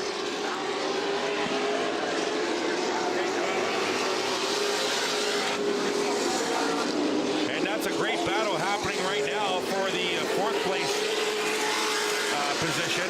There you see it. Thank you to our camera crew. The 48, Doug Cathcart in the 4th place position. The points leaders, the 15, Michael Herniak Jr. There's the 47, Sean Mangin. That's a 3-car battle for a 4th spot right now on the racetrack. And very ironically, as Mangin gets loose on a turn 2 and loses touch, they are just a straightaway from the leader. There you see Cathcart in the 48, Herniak Jr. in the 15, Mangin in the 47. And just behind Mangin, the 12 of Mark Patrick's come to have some fun with this group. So a 4-car battle. There's Herniak Jr. to the inside of Cathcart. And he'll take that spot. And that'll be the 4th position now for Herniak Jr. And Mansion got by Cathcart as well into the 5th spot in the 47. So Cathcart falling into the clutches now of the Patrick number 12. And almost contact into turn 3. Though you see him, there's the 48, and there's the blue 12. 15's the points leader, Michael Herniak Jr. up to 4th place. There you see the leader top left. There you see 4th place to 15 of Michael Herniak Jr. into turn 3. Trevlin just out of turn 2. The leader is top left. Just a straightaway behind this battle for 4th place. Kevin Trevlin is setting a torrid pace, Cassie. I would say he's trying to catch the points leader to get him a lap down. Well, we'll see how this does for tire wear with still 40 laps to go here in this 100-lap feature. Trevlin about a straightaway ahead of 2nd place Chad McGlynn. McGlynn about 10 car lengths ahead of 3rd place Derek McCullough. And then McCullough, nothing to worry about right now because the next car behind McCullough for position is a half a lap behind him. There you see Trevlin, the 19. That's your leader, Kevin Trevlin. Setting a torrid pace here in this 100-lap feature. And Trevlin now out of turn 2, down the back. And that is a 4-car battle for 4th position, just ahead of the leader. About 2 turns ahead of the leader. There's the 15, 47, 48, and 12, all bounding for the 4th position. A straightaway behind is the leader. Kevin Trevlin is setting a torrid pace around a half mile. There's the 15, Michael Herniak Jr. He's the points leader, but 4th on the track in this feature race. The 47 orange car, that's Sean Mansion in 5th. Then it's the 48 of Doug Cathcart in the white machine. Mark Patrick in the 12 is there as well. And there's Trevlin. Speaking of 12, there's Trevlin, the leader. Right behind Mark Patrick, and Patrick is running in the 7th position. So Trevlin's lapped all the way to the 7th spot now. As Michael Herniak Jr. is the points leader in the turn 1, bottom right of your screen. And Trevlin, the leader, top left, trying to put Mark Patrick down a lap. The 12 is Patrick in the 7th position. The 19 is Trevlin, your leader.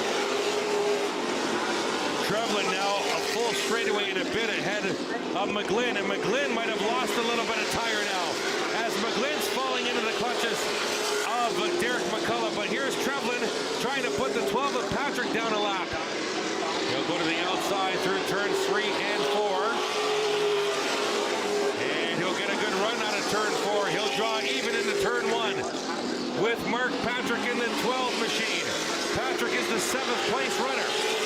And now he's a lap down as Trevlin goes by the 12 and sets his sights on the next lead lap car, the 48 of Doug Cathcart in the 6th position. Let's look at some indicator here. Trevlin's best lap time was a 20.038. His last lap time, Cassie, a 20.43. So 0.4 of a second slower, 60 laps into this race.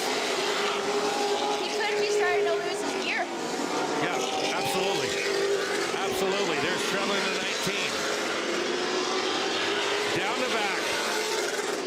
He's about 15 car lengths behind the 48. That's Doug Cathcart in the 6th place. There's Cathcart in the white car. That's your 6th place runner. 30 to go. This time by for Trevlin. There you see the 3 position cars right ahead of the leader. Just ahead of him down the back. The 48 is Cathcart in the 6th position. Then it's the 47 of Mansion in the 5th position. And then Michael Herniak Jr., the points leader. And now there's been a change as Herniak Jr. falls a spot. The 47 of Mansion up to 4th now. The points leader down to 5th. Now the points leader under attack by Cathcart. And the leader right there in the 19 of Trevlin. The leader to the inside of Cathcart. And he puts the 6th place place driver down the lap. Just 5 cars remain in the lead lap. And Trevlin now behind the points leader of Michael Herniak Jr. Into heavy traffic now. Trevlin to the inside. Herniak Jr. will use the 1 car as a pick here. Cathcart back to the high side looking for position. Cathcart will try and pass Herniak Jr. for position. And Cathcart back to the 5th spot. Herniak Jr. back to 6th. And the leader right behind the 15. 15 is your points leader. 26 to go this time by for the 19 of Kevin Trevlin. Dominating this feature race right now. Herniak Jr., Cathcart trying to stay on the lead lap, right ahead of the leader in the 19. Kevin Trevlin trying to put the points leader in the 15 down a lap here. They'll go to the high side.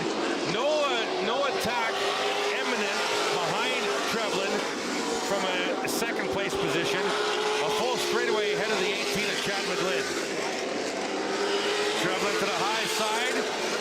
On the high side of the points leader, Michael Herniak Jr., currently your 6th place driver, is the 15, and now a lap down. So the points leader goes a lap down to the 19 of Kevin Trevlin, who's got that 19 really hooked up tonight. They'll go down the back. Trevlin closing in on this battle for 4th position. 4th position. Sean Mangian in the orange car in the 47, Cathcart in the 48. Now Cathcart under assault by the leader, and Cathcart will go down a lap. Now just 4 cars remain on the lead lap. And the 47 of Sean Mangian is that 4th place car. And now he's a lap. Cathcart will take the position from Mangian. Cathcart up to 4th now. Little contact there as well. And the leader has lapped everybody but the 2nd and 3rd place cars. There's the 48 of Cathcart. Dougie Cathcart in the 4th spot. Trevlin in the 19.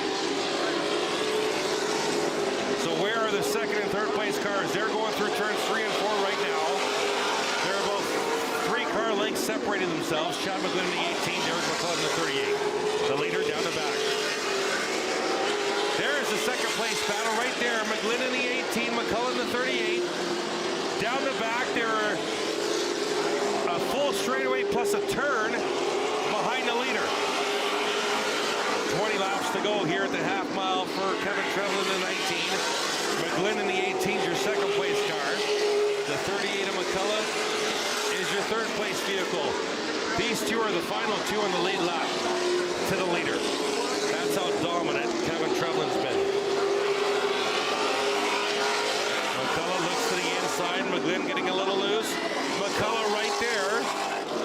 McCullough led this race early. Now McCullough to the inside.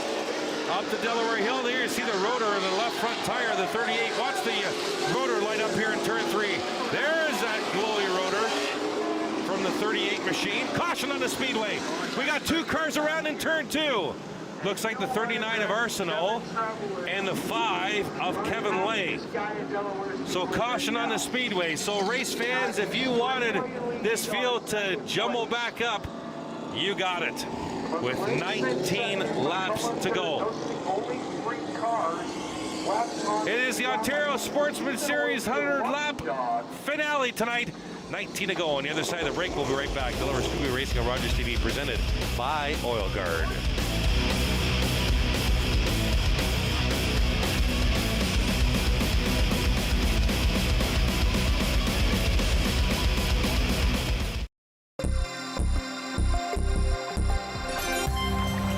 Launching a canoe from a dock is a simple procedure. The paddle partner should climb aboard by placing one hand on the dock for balance and the other on the outside gunnel of the canoe. Then, you swing the stern of the canoe close to the dock, and the stern paddler climbs aboard using the same procedure.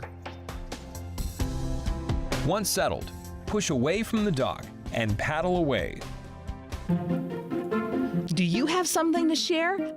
Let everyone know about your next meeting, your need for volunteers, or your fundraising event on the Rogers TV Community Billboard.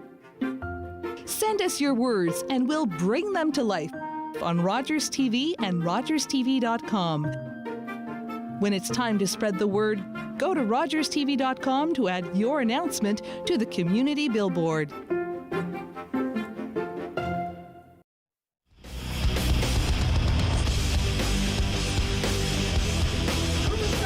Welcome back to Delaware Speedway Racing on Rogers TV, presented by Allgard. Under caution now, 100-lap feature for the Ontario Sportsman Series, visiting the half mile this week. 19 to go under caution, trackside Joy Langdon.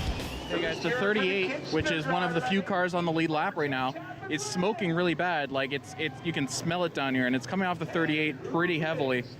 Now it looks like they're going to try and keep running, but for how long is a question. Again, they're one of the last cars on the lead lap, so if he pits, that changes the complexion of the whole race. It becomes kind of a shootout between the 19 and 18 and the 48, who is the lucky dog. He'll be now on the lead lap. Back to you guys. Thank you very much, Joy. Yes, confirming the 48 Doug Cathcart, the lucky dog. Lucky dog, race fans, if you do not know what that term means. That is the first car one lap down when the caution waves. So that car one lap down, the first car one lap down, gets their lap back and comes around all the way around the track behind the lead lap cars.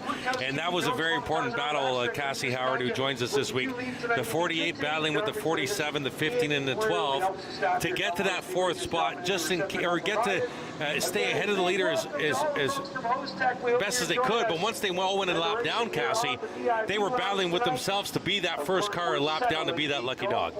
Yeah, you could definitely tell they were trying to battle it. And even when Kevin was there, they were trying to get back in front of him, so they were still in the lead lap. Yep, absolutely.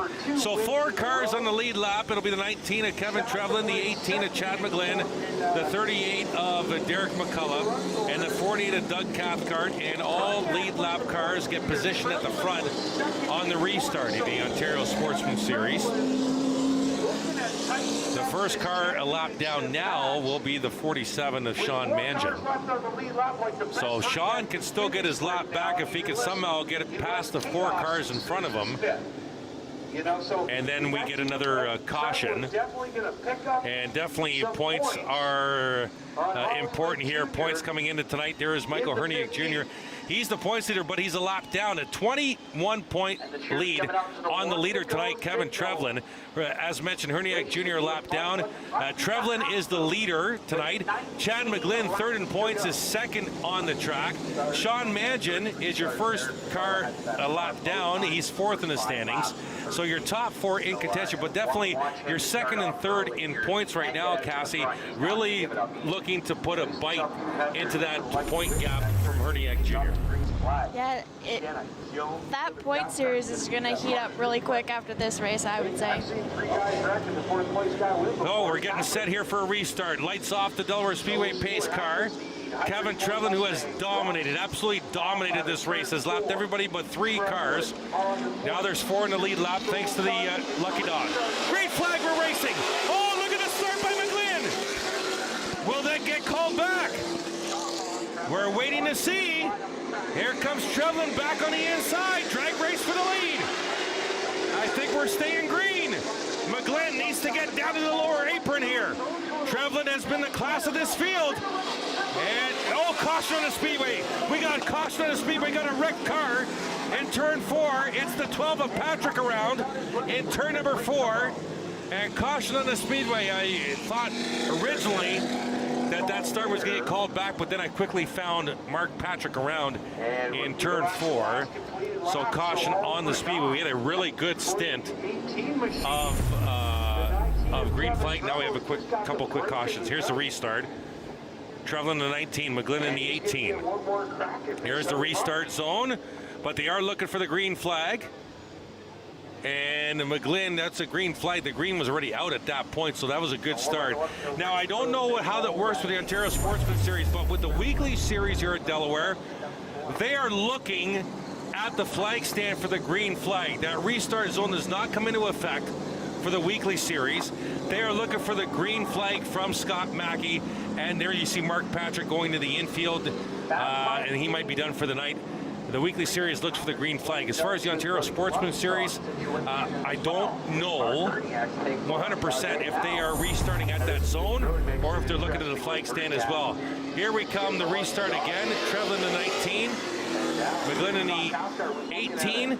if they're using the restart zone, that's a good start. That's a very good start if they're using the restart zone. I don't know if Joey can find out for us or not. We do have, let's go track side to Joey. And we've got some... Flag came out because at the time, the 19 and the 18 were battling for first position. Right now, Trevelyan is still listed as the control car coming to the next lap. Maybe that's because the yellow came out before a lap was completed. So as of now, Trevelyan is still listed as the control car, so McGlynn will not get credit for that great start he just had. Yes, that is correct, Joe. You're correct. It is the last completed lap to reset the field, race fans. If you're wondering why McGlynn is not the leader, the last completed green flag lap, which the leader was the 19 of Kevin Trevelyan. So it's still 19 to go. And we're looking for the double up sign here. We will get the double up sign as the lead lap cars move to the front. The 47, there you see Mark Patrick looking to re-enter the race and wait for the field to go by. The 47 of Sean Magin is 5th. He's the first car a lap down. Then it's the points leader, Michael Herniak Jr. is in 6th position. He's the second car a lap down, but he's 6th. So the points are still okay for the 15, but he will take a hit, especially if the 19 and the 18 finish in the top 2 spots. Yes, and the 47 of Manchin got his lap back as the lucky dog because of the last caution. So now 5 cars officially on the lead lap, which makes things very interesting, Cassie, because if we get another caution, a very quick caution, gets us back on the lead lap, the points leader. Yep, and that would be very, very good for him. So 5 cars on the lead lap. The front 2 rows on your screen right now and the black and orange 47 are your 5 cars on the lead lap. The first car lap down is now the points leader, Michael Herniak Jr. So the 19, Kevin Trevelyan, your control car. The 18's Chad McGlynn. 38, Derek McCullough. The 48, Doug Cathcart. As we get set for a restart with 19 laps to go, Trevelyan, your control car. Look, they are using the restart zone, just confirmed it. And we're racing again with the Ontario Sportsman Series. And McGlynn goes hard into turn 1. Chad McGlynn trying to grab the lead. Trevelyan will fight back, though, drag race down the back. 18th McGlynn, 19th Trevelyan. And McGlynn still battling on the outside. McGlynn right there. It's a dead heat at the line. McGlynn will lead that lap. If they were to have a caution right now, McGlynn would be the leader. And Trevelyan will get the lead back. McGlynn now crossover. He goes to the inside and he can't hold it. He'll wash up the track just a bit, allow Trevelyan to get away now, and Trevelyan will extend to 3 car lengths into turn number 1. 17 to go here at the half mile. Kevin Trevelyan back in front. McGlynn the second. McCullough still in third. And now it's Sean Magin has passed Cathcart for 4th. The front 5 all at the front of the field, all on the lead lap.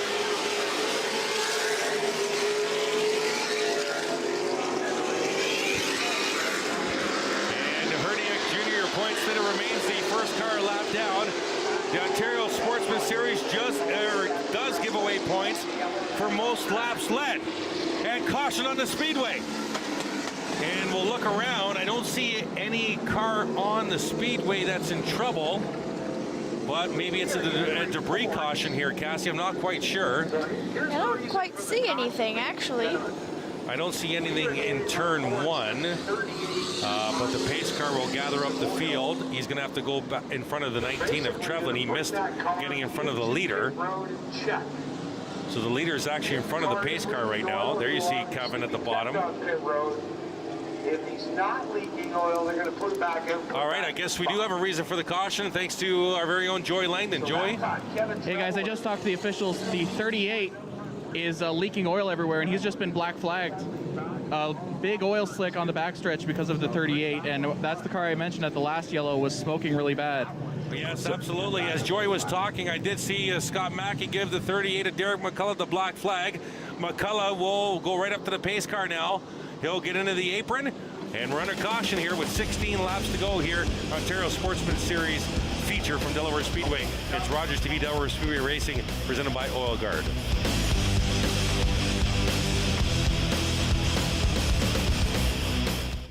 Looking for the best way to get the Major League Baseball games you want to watch? Rogers Super Sports Pack has you covered. With MLB Extra Innings, you'll have a premium ticket to out-of-market regular season games with all games available in HD. Don't miss the action from the games you want from both the American and National Leagues. MLB Extra Innings, part of the Super Sports Pack. For only $35.95 a month, Rogers customers get all this for one all-inclusive price. Order using your remote starting on channel 431 or visit Rogers.com today.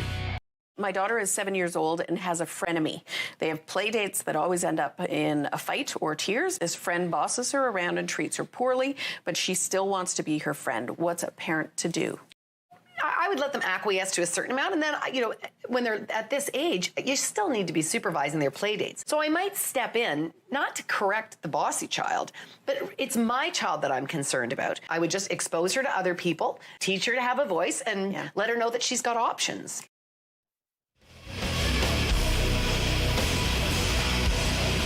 Welcome back to Delaware Speedway Racing, Rogers TV, presented by Oil Guard. There you see the 38 of Derek McCullough being taken into the infield now. He's the reason for the caution. Oil leak. Got the black flag. Went to get it checked by the officials. They say no good. Go back and fix it. Chris Soares Tower with Cassie Howard, who joins us this week. We have Joey Langdon trackside. So 16 laps to go here in this 100-lap feature. Guess who got the points or got the lead lap back, Cassie Howard? Our points leader. Yes, the points leader. There you see him in the 15, Michael Herniak Jr. Now there are there's still 5 cars in the lead lap because McCullough went to the infield. So 5 cars on the lead lap and the points leader is back in contention. That's what you get when you get quick cautions. You get cars back in the fray and in the conversation. The 19 is Kevin Trevlin, your leader. He's been beaten to turn 1 the last 2 restarts by the 18 of Chad McGlynn. Second row, the 47 of Sean Mangin, the 48 of Doug Cathcart, both on the lead lap. Third row, on the inside, is the 15, Michael Herniak Jr., also on the lead lap. Everybody else at least 1 lap down. So the first 2 rows and the inside 15 car in the road number 3, all on the lead lap as we'll get the white flag from Scott Mackey this time by. 100-lap feature, 84 complete, 16 to go. Had a good, real long green stint of racing here on this 100-lap feature, but some quick cautions lately, Cassie. Yeah, sometimes you need the cautions to regroup the field so that way fans aren't confused on who's on the lead lap and who's a lap down car. So you're saying the officials threw it on purpose? No, I'm just kidding. I'm just kidding. Lights are off on a Delaware Speedway pace car. Let's not start any controversy. We'll leave that to Joey. Out of turn 4, they mashed the gas early. Green flag, we're racing. McGlynn will try and outbreak Trevlin into turn 1 again. Chad McGlynn will not go away. Side by side, down the back. Trevlin with a nose out in front. Here comes McGlynn again. Look out for the 47, Sean Mangin, right there as well. You'll see him in your picture right there. And McGlynn gets loose. Trevlin back out in front. McGlynn tries the crossover to no avail. There's Mangin in the 47. Front 3, nose to tail. Sean Mangin, nice little run out of turn 2. Can't get up beside the 18. Side-by-side battle for 4th. Herniak Jr. on the inside of Cathcart. Let's go to Joey trackside. Hey guys, so I'm at the 38. Said that if the race had gone green the whole way, they would have been fine. But it was a race against time because they noticed the issue about 30 laps before, and it finally started leaking oil the last couple of laps. And if it had gone green the whole way, they wouldn't be able to make it for a podium spot. So tough luck for the 38. All right, thank you, Joey trackside.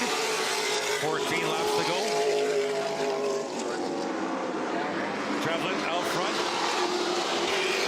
McGlynn in the 18. Then it's Mangin in the 47, your top 3. There they are on your screen.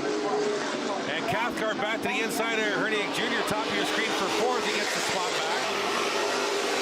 12 to go now for the leader, Kevin Trevlin, who, other than a couple of cautions, has dominated this race. There's McGlynn in the 18. Mangin in the 47. Battle for second spot. 47's kind of come to life here, Cassie. Yeah, it looks like he saved his stuff, so to speak. Imagine to the inside of McGlynn looking for a spot contact there. They did touch in the turn 1, and Imagine up to second spot. And the 47 might have saved something as he'll grab a spot and try and track down the leader. Here comes Sean Manson in the 47. The gap is 1.38 seconds to the leader. 10 to go. Manson is leaving McGlynn behind. The 47 definitely might have saved something here.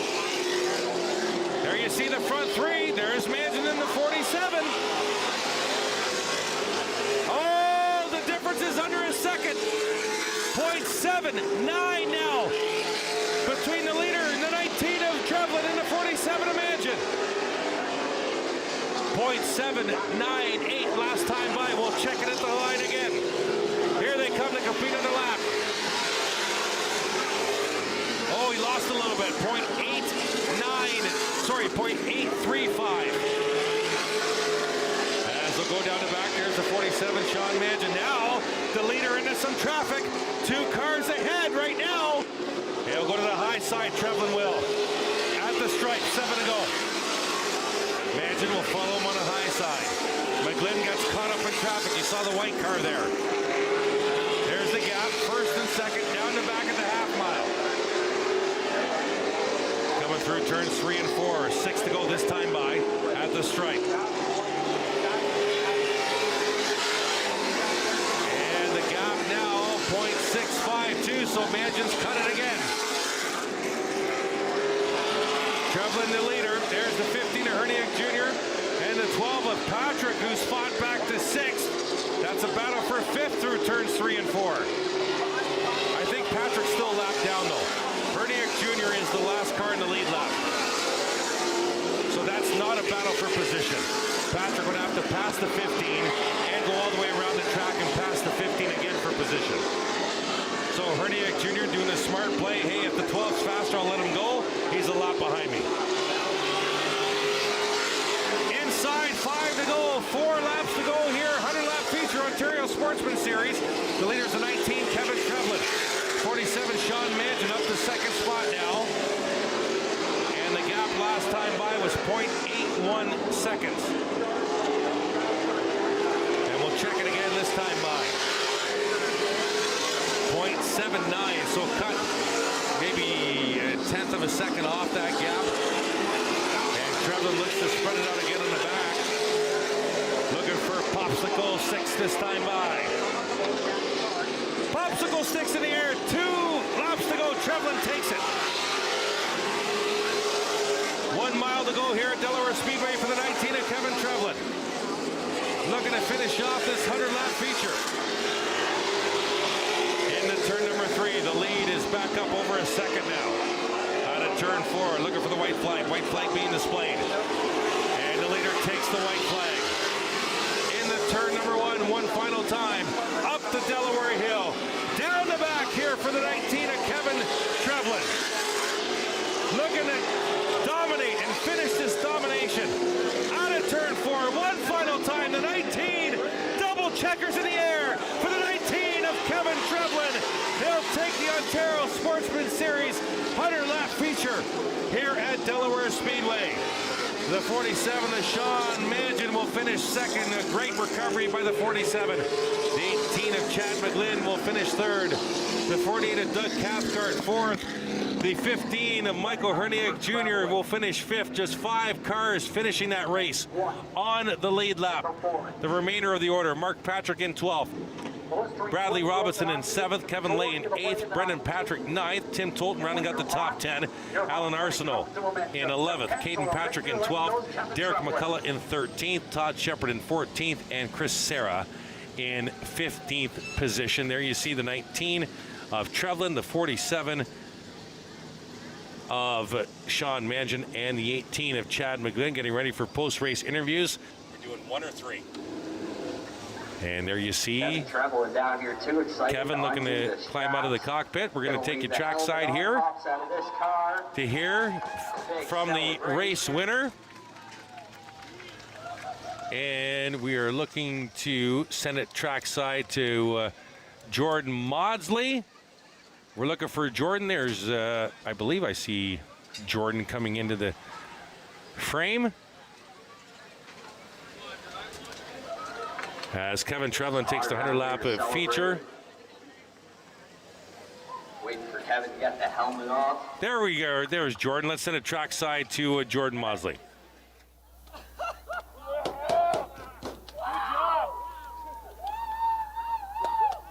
Give it up for Kevin Trevlin, your winner down here in Pennzoil Victory Lane.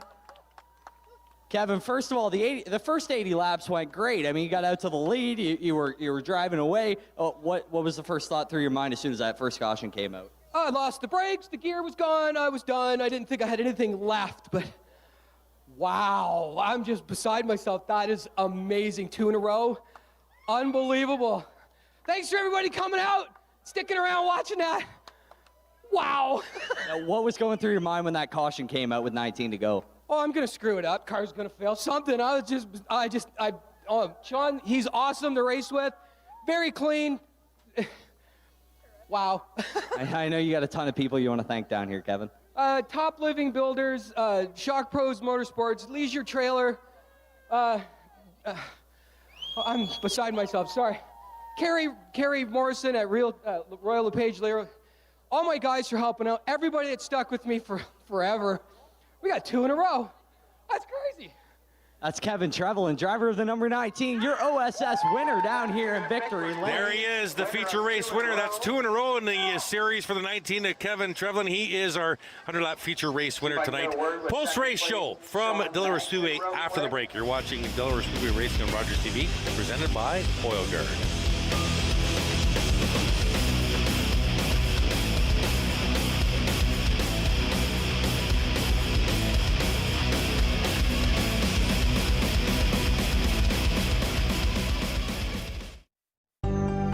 Call the Rogers TV viewer response line, email us, or connect with us on social media.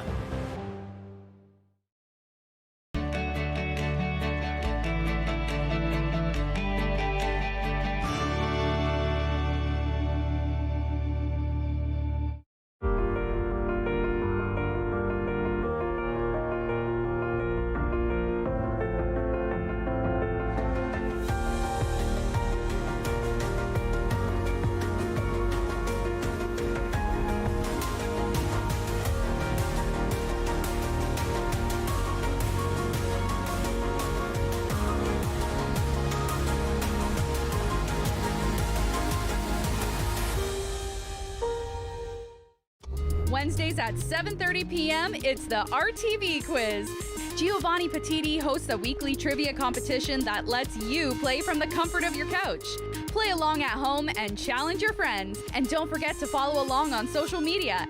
Let us know who's top of trivia, and you can find yourself featured on a future episode. Are you kidding me, folks? The Rtv Quiz, Wednesday nights at 7:30 p.m. on Rogers TV or at rogerstv.com/RTV Quiz.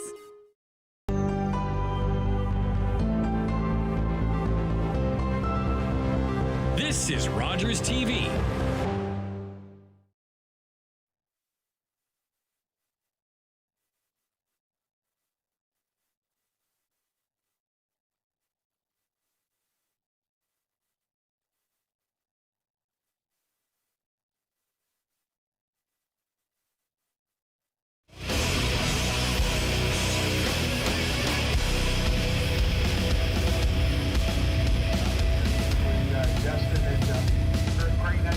Welcome back to Delaware Speedway Racing on Rogers TV, presented by Oil Guard. There you see the celebrations continue from the Kevin Trevlin Ontario Sportsman Series 100-lap feature race win tonight. Before we get final comments from our guest analyst this evening, let's get final comments from our trackside reporter. Here's Joey Langdon. Joey?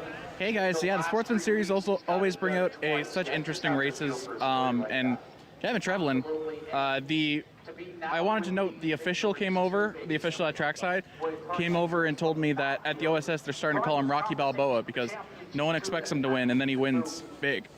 So that's what I've been told. But all the races were interesting today. Kyle Steckley loses a lot of ground in the championship chase. What's that going to mean for his hopes? Otherwise, fantastic races everywhere. The V8s, entertaining as always. We'll have to see what happens with Wheelgate's not good. I'll come up with a better name for this controversy. And I got a hot dog, so all in all, good night. But if you want to get a hot dog, or just hang out with me, or come work the cameras. I mean, we've got fantastic camera people out today. We've got Gerald, Eli, Steve down here. We've got Jake and Chris in the truck, and then we've got Cassie, Chris upstairs on the mics, and me on this mic. If you want to come join us, RogersTV.com. We're always looking for more volunteers. Love to see you at the track. Love to see it at hockey games, baseball games, whatever else we got going on. We hope to see you join us here at Rogers TV. Back to you guys. All right, thank you, Joy. Joy, where did that hot dog end up? Are you bringing something up for Cassie because she guest analyst this week? It's in foil. It's fine. Okay, so you're bringing that up for Cassie then? Cassie wants it. Cassie can have it. Cassie did a great job today. She deserves a hot dog. Cassie, would you like the hot dog? I mean, if you still got it, maybe. Yeah, it might be half gone by the time it gets up to the tower. We'll have to wait and see. Joy, a fantastic job tonight. Thank you so much. Cassie Howard, a pleasure having you here from our bone stock division. Final thoughts on your night here with us, or the racing on the track? I just want to thank you guys for having me. I'm a little shy, so I know I didn't talk as much as you probably wanted me to, but I actually had a lot of fun. It's different being on this side of the camera, that's for sure. It was a great racing. I liked it. It was interesting to watch. It was a pleasure having you with us. Thank you so much for being here this week, and good luck next week. Perfect. Thank you. Cassie Howard is going to be on track next week, August the 12th. We're going to have the bone stocks, the V8 stocks, and the visiting Outlaw Super Late Models here on Rogers TV. DelawareSpeedway.com for ticket information for Joey Langdon, Cassie Howard. I'm Chris Orrs and our entire production crew. Thank you so much for joining us here on Rogers TV. Always a pleasure to bring you racing from the Delaware Half Mile. We will see you next week. This has been Delaware Speedway Racing on Rogers TV, proudly presented by Oil Guard. Good night.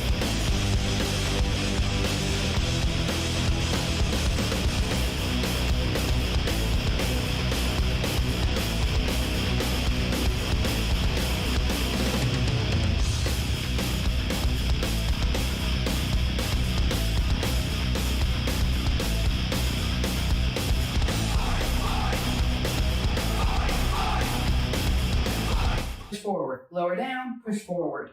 All right, it's very much use the power of these legs. Lower yourself down, engage, lift up.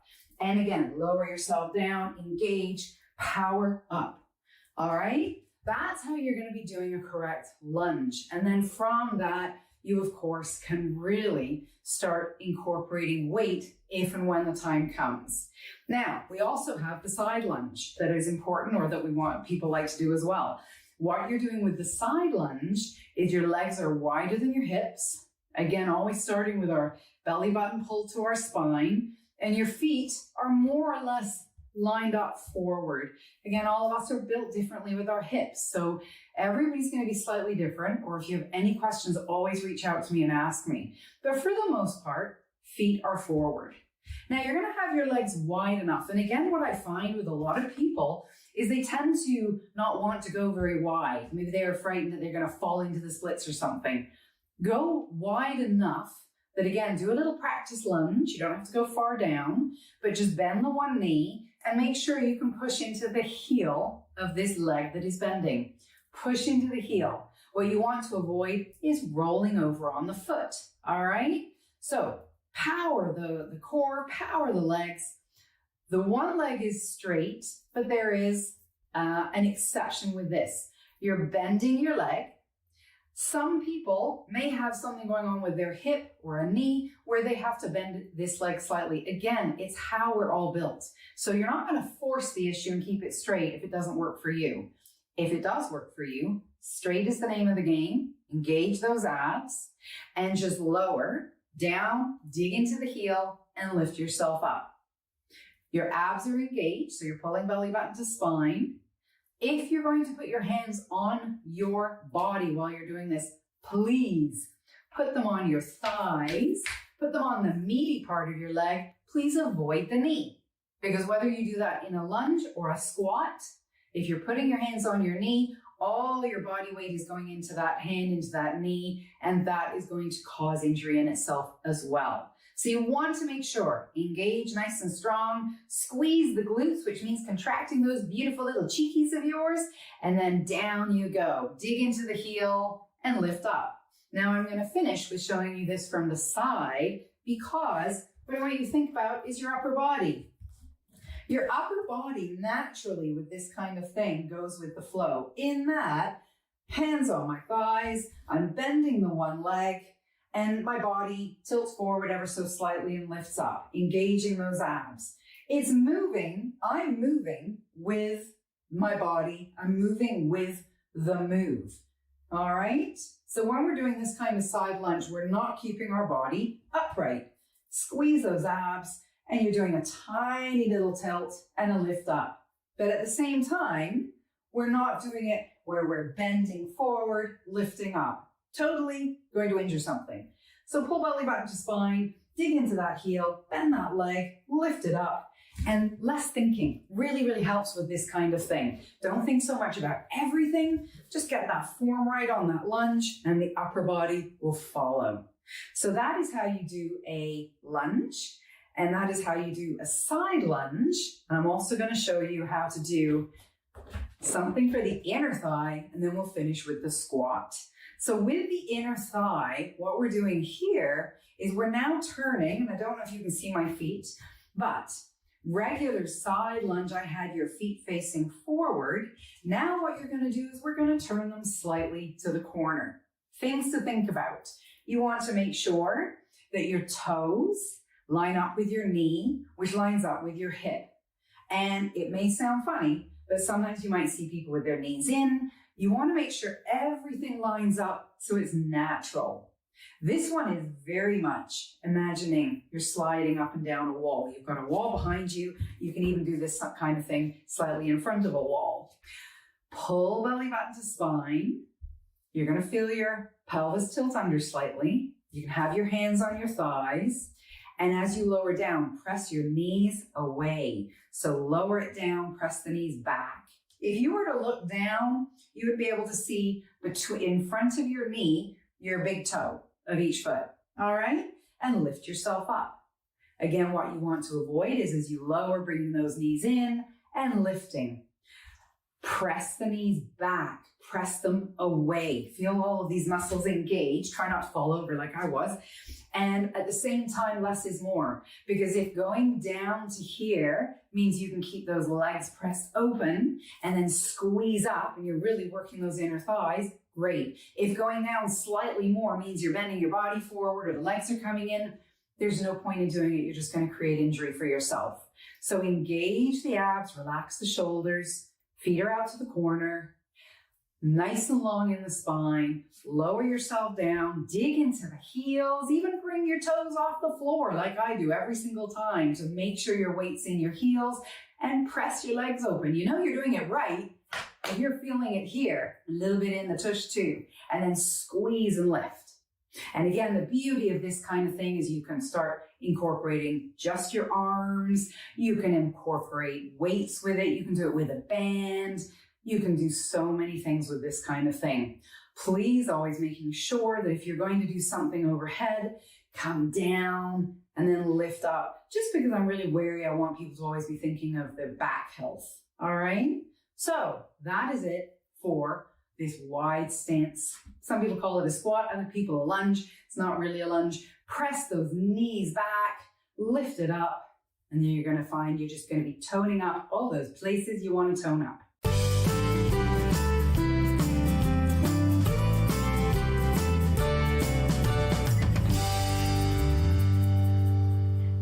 A 1,003, 1,000. Oh, hey, hi.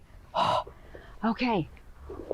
You've heard about fitness, you've heard about the mind-body connection, but let's finish with this one thought. And the thought is this: you don't have to do 1,000 of something. It is far more to have the quality of exercise over the quantity. So when you're thinking about a fitness regime and what you can incorporate into your world, try not to pressure yourself.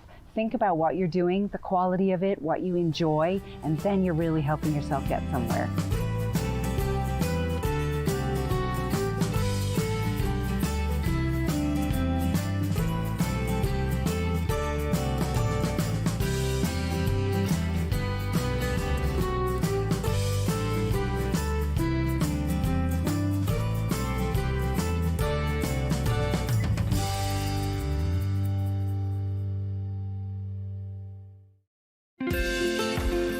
Call the Rogers TV viewer response line.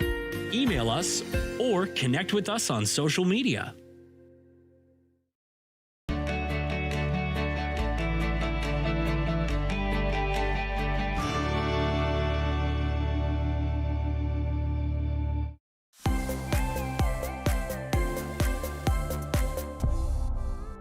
Rogers TV has given me the opportunity to be involved within my local community, where I have met plenty of new people, experienced new things. I have done various production roles such as graphics, live audio, and camera work.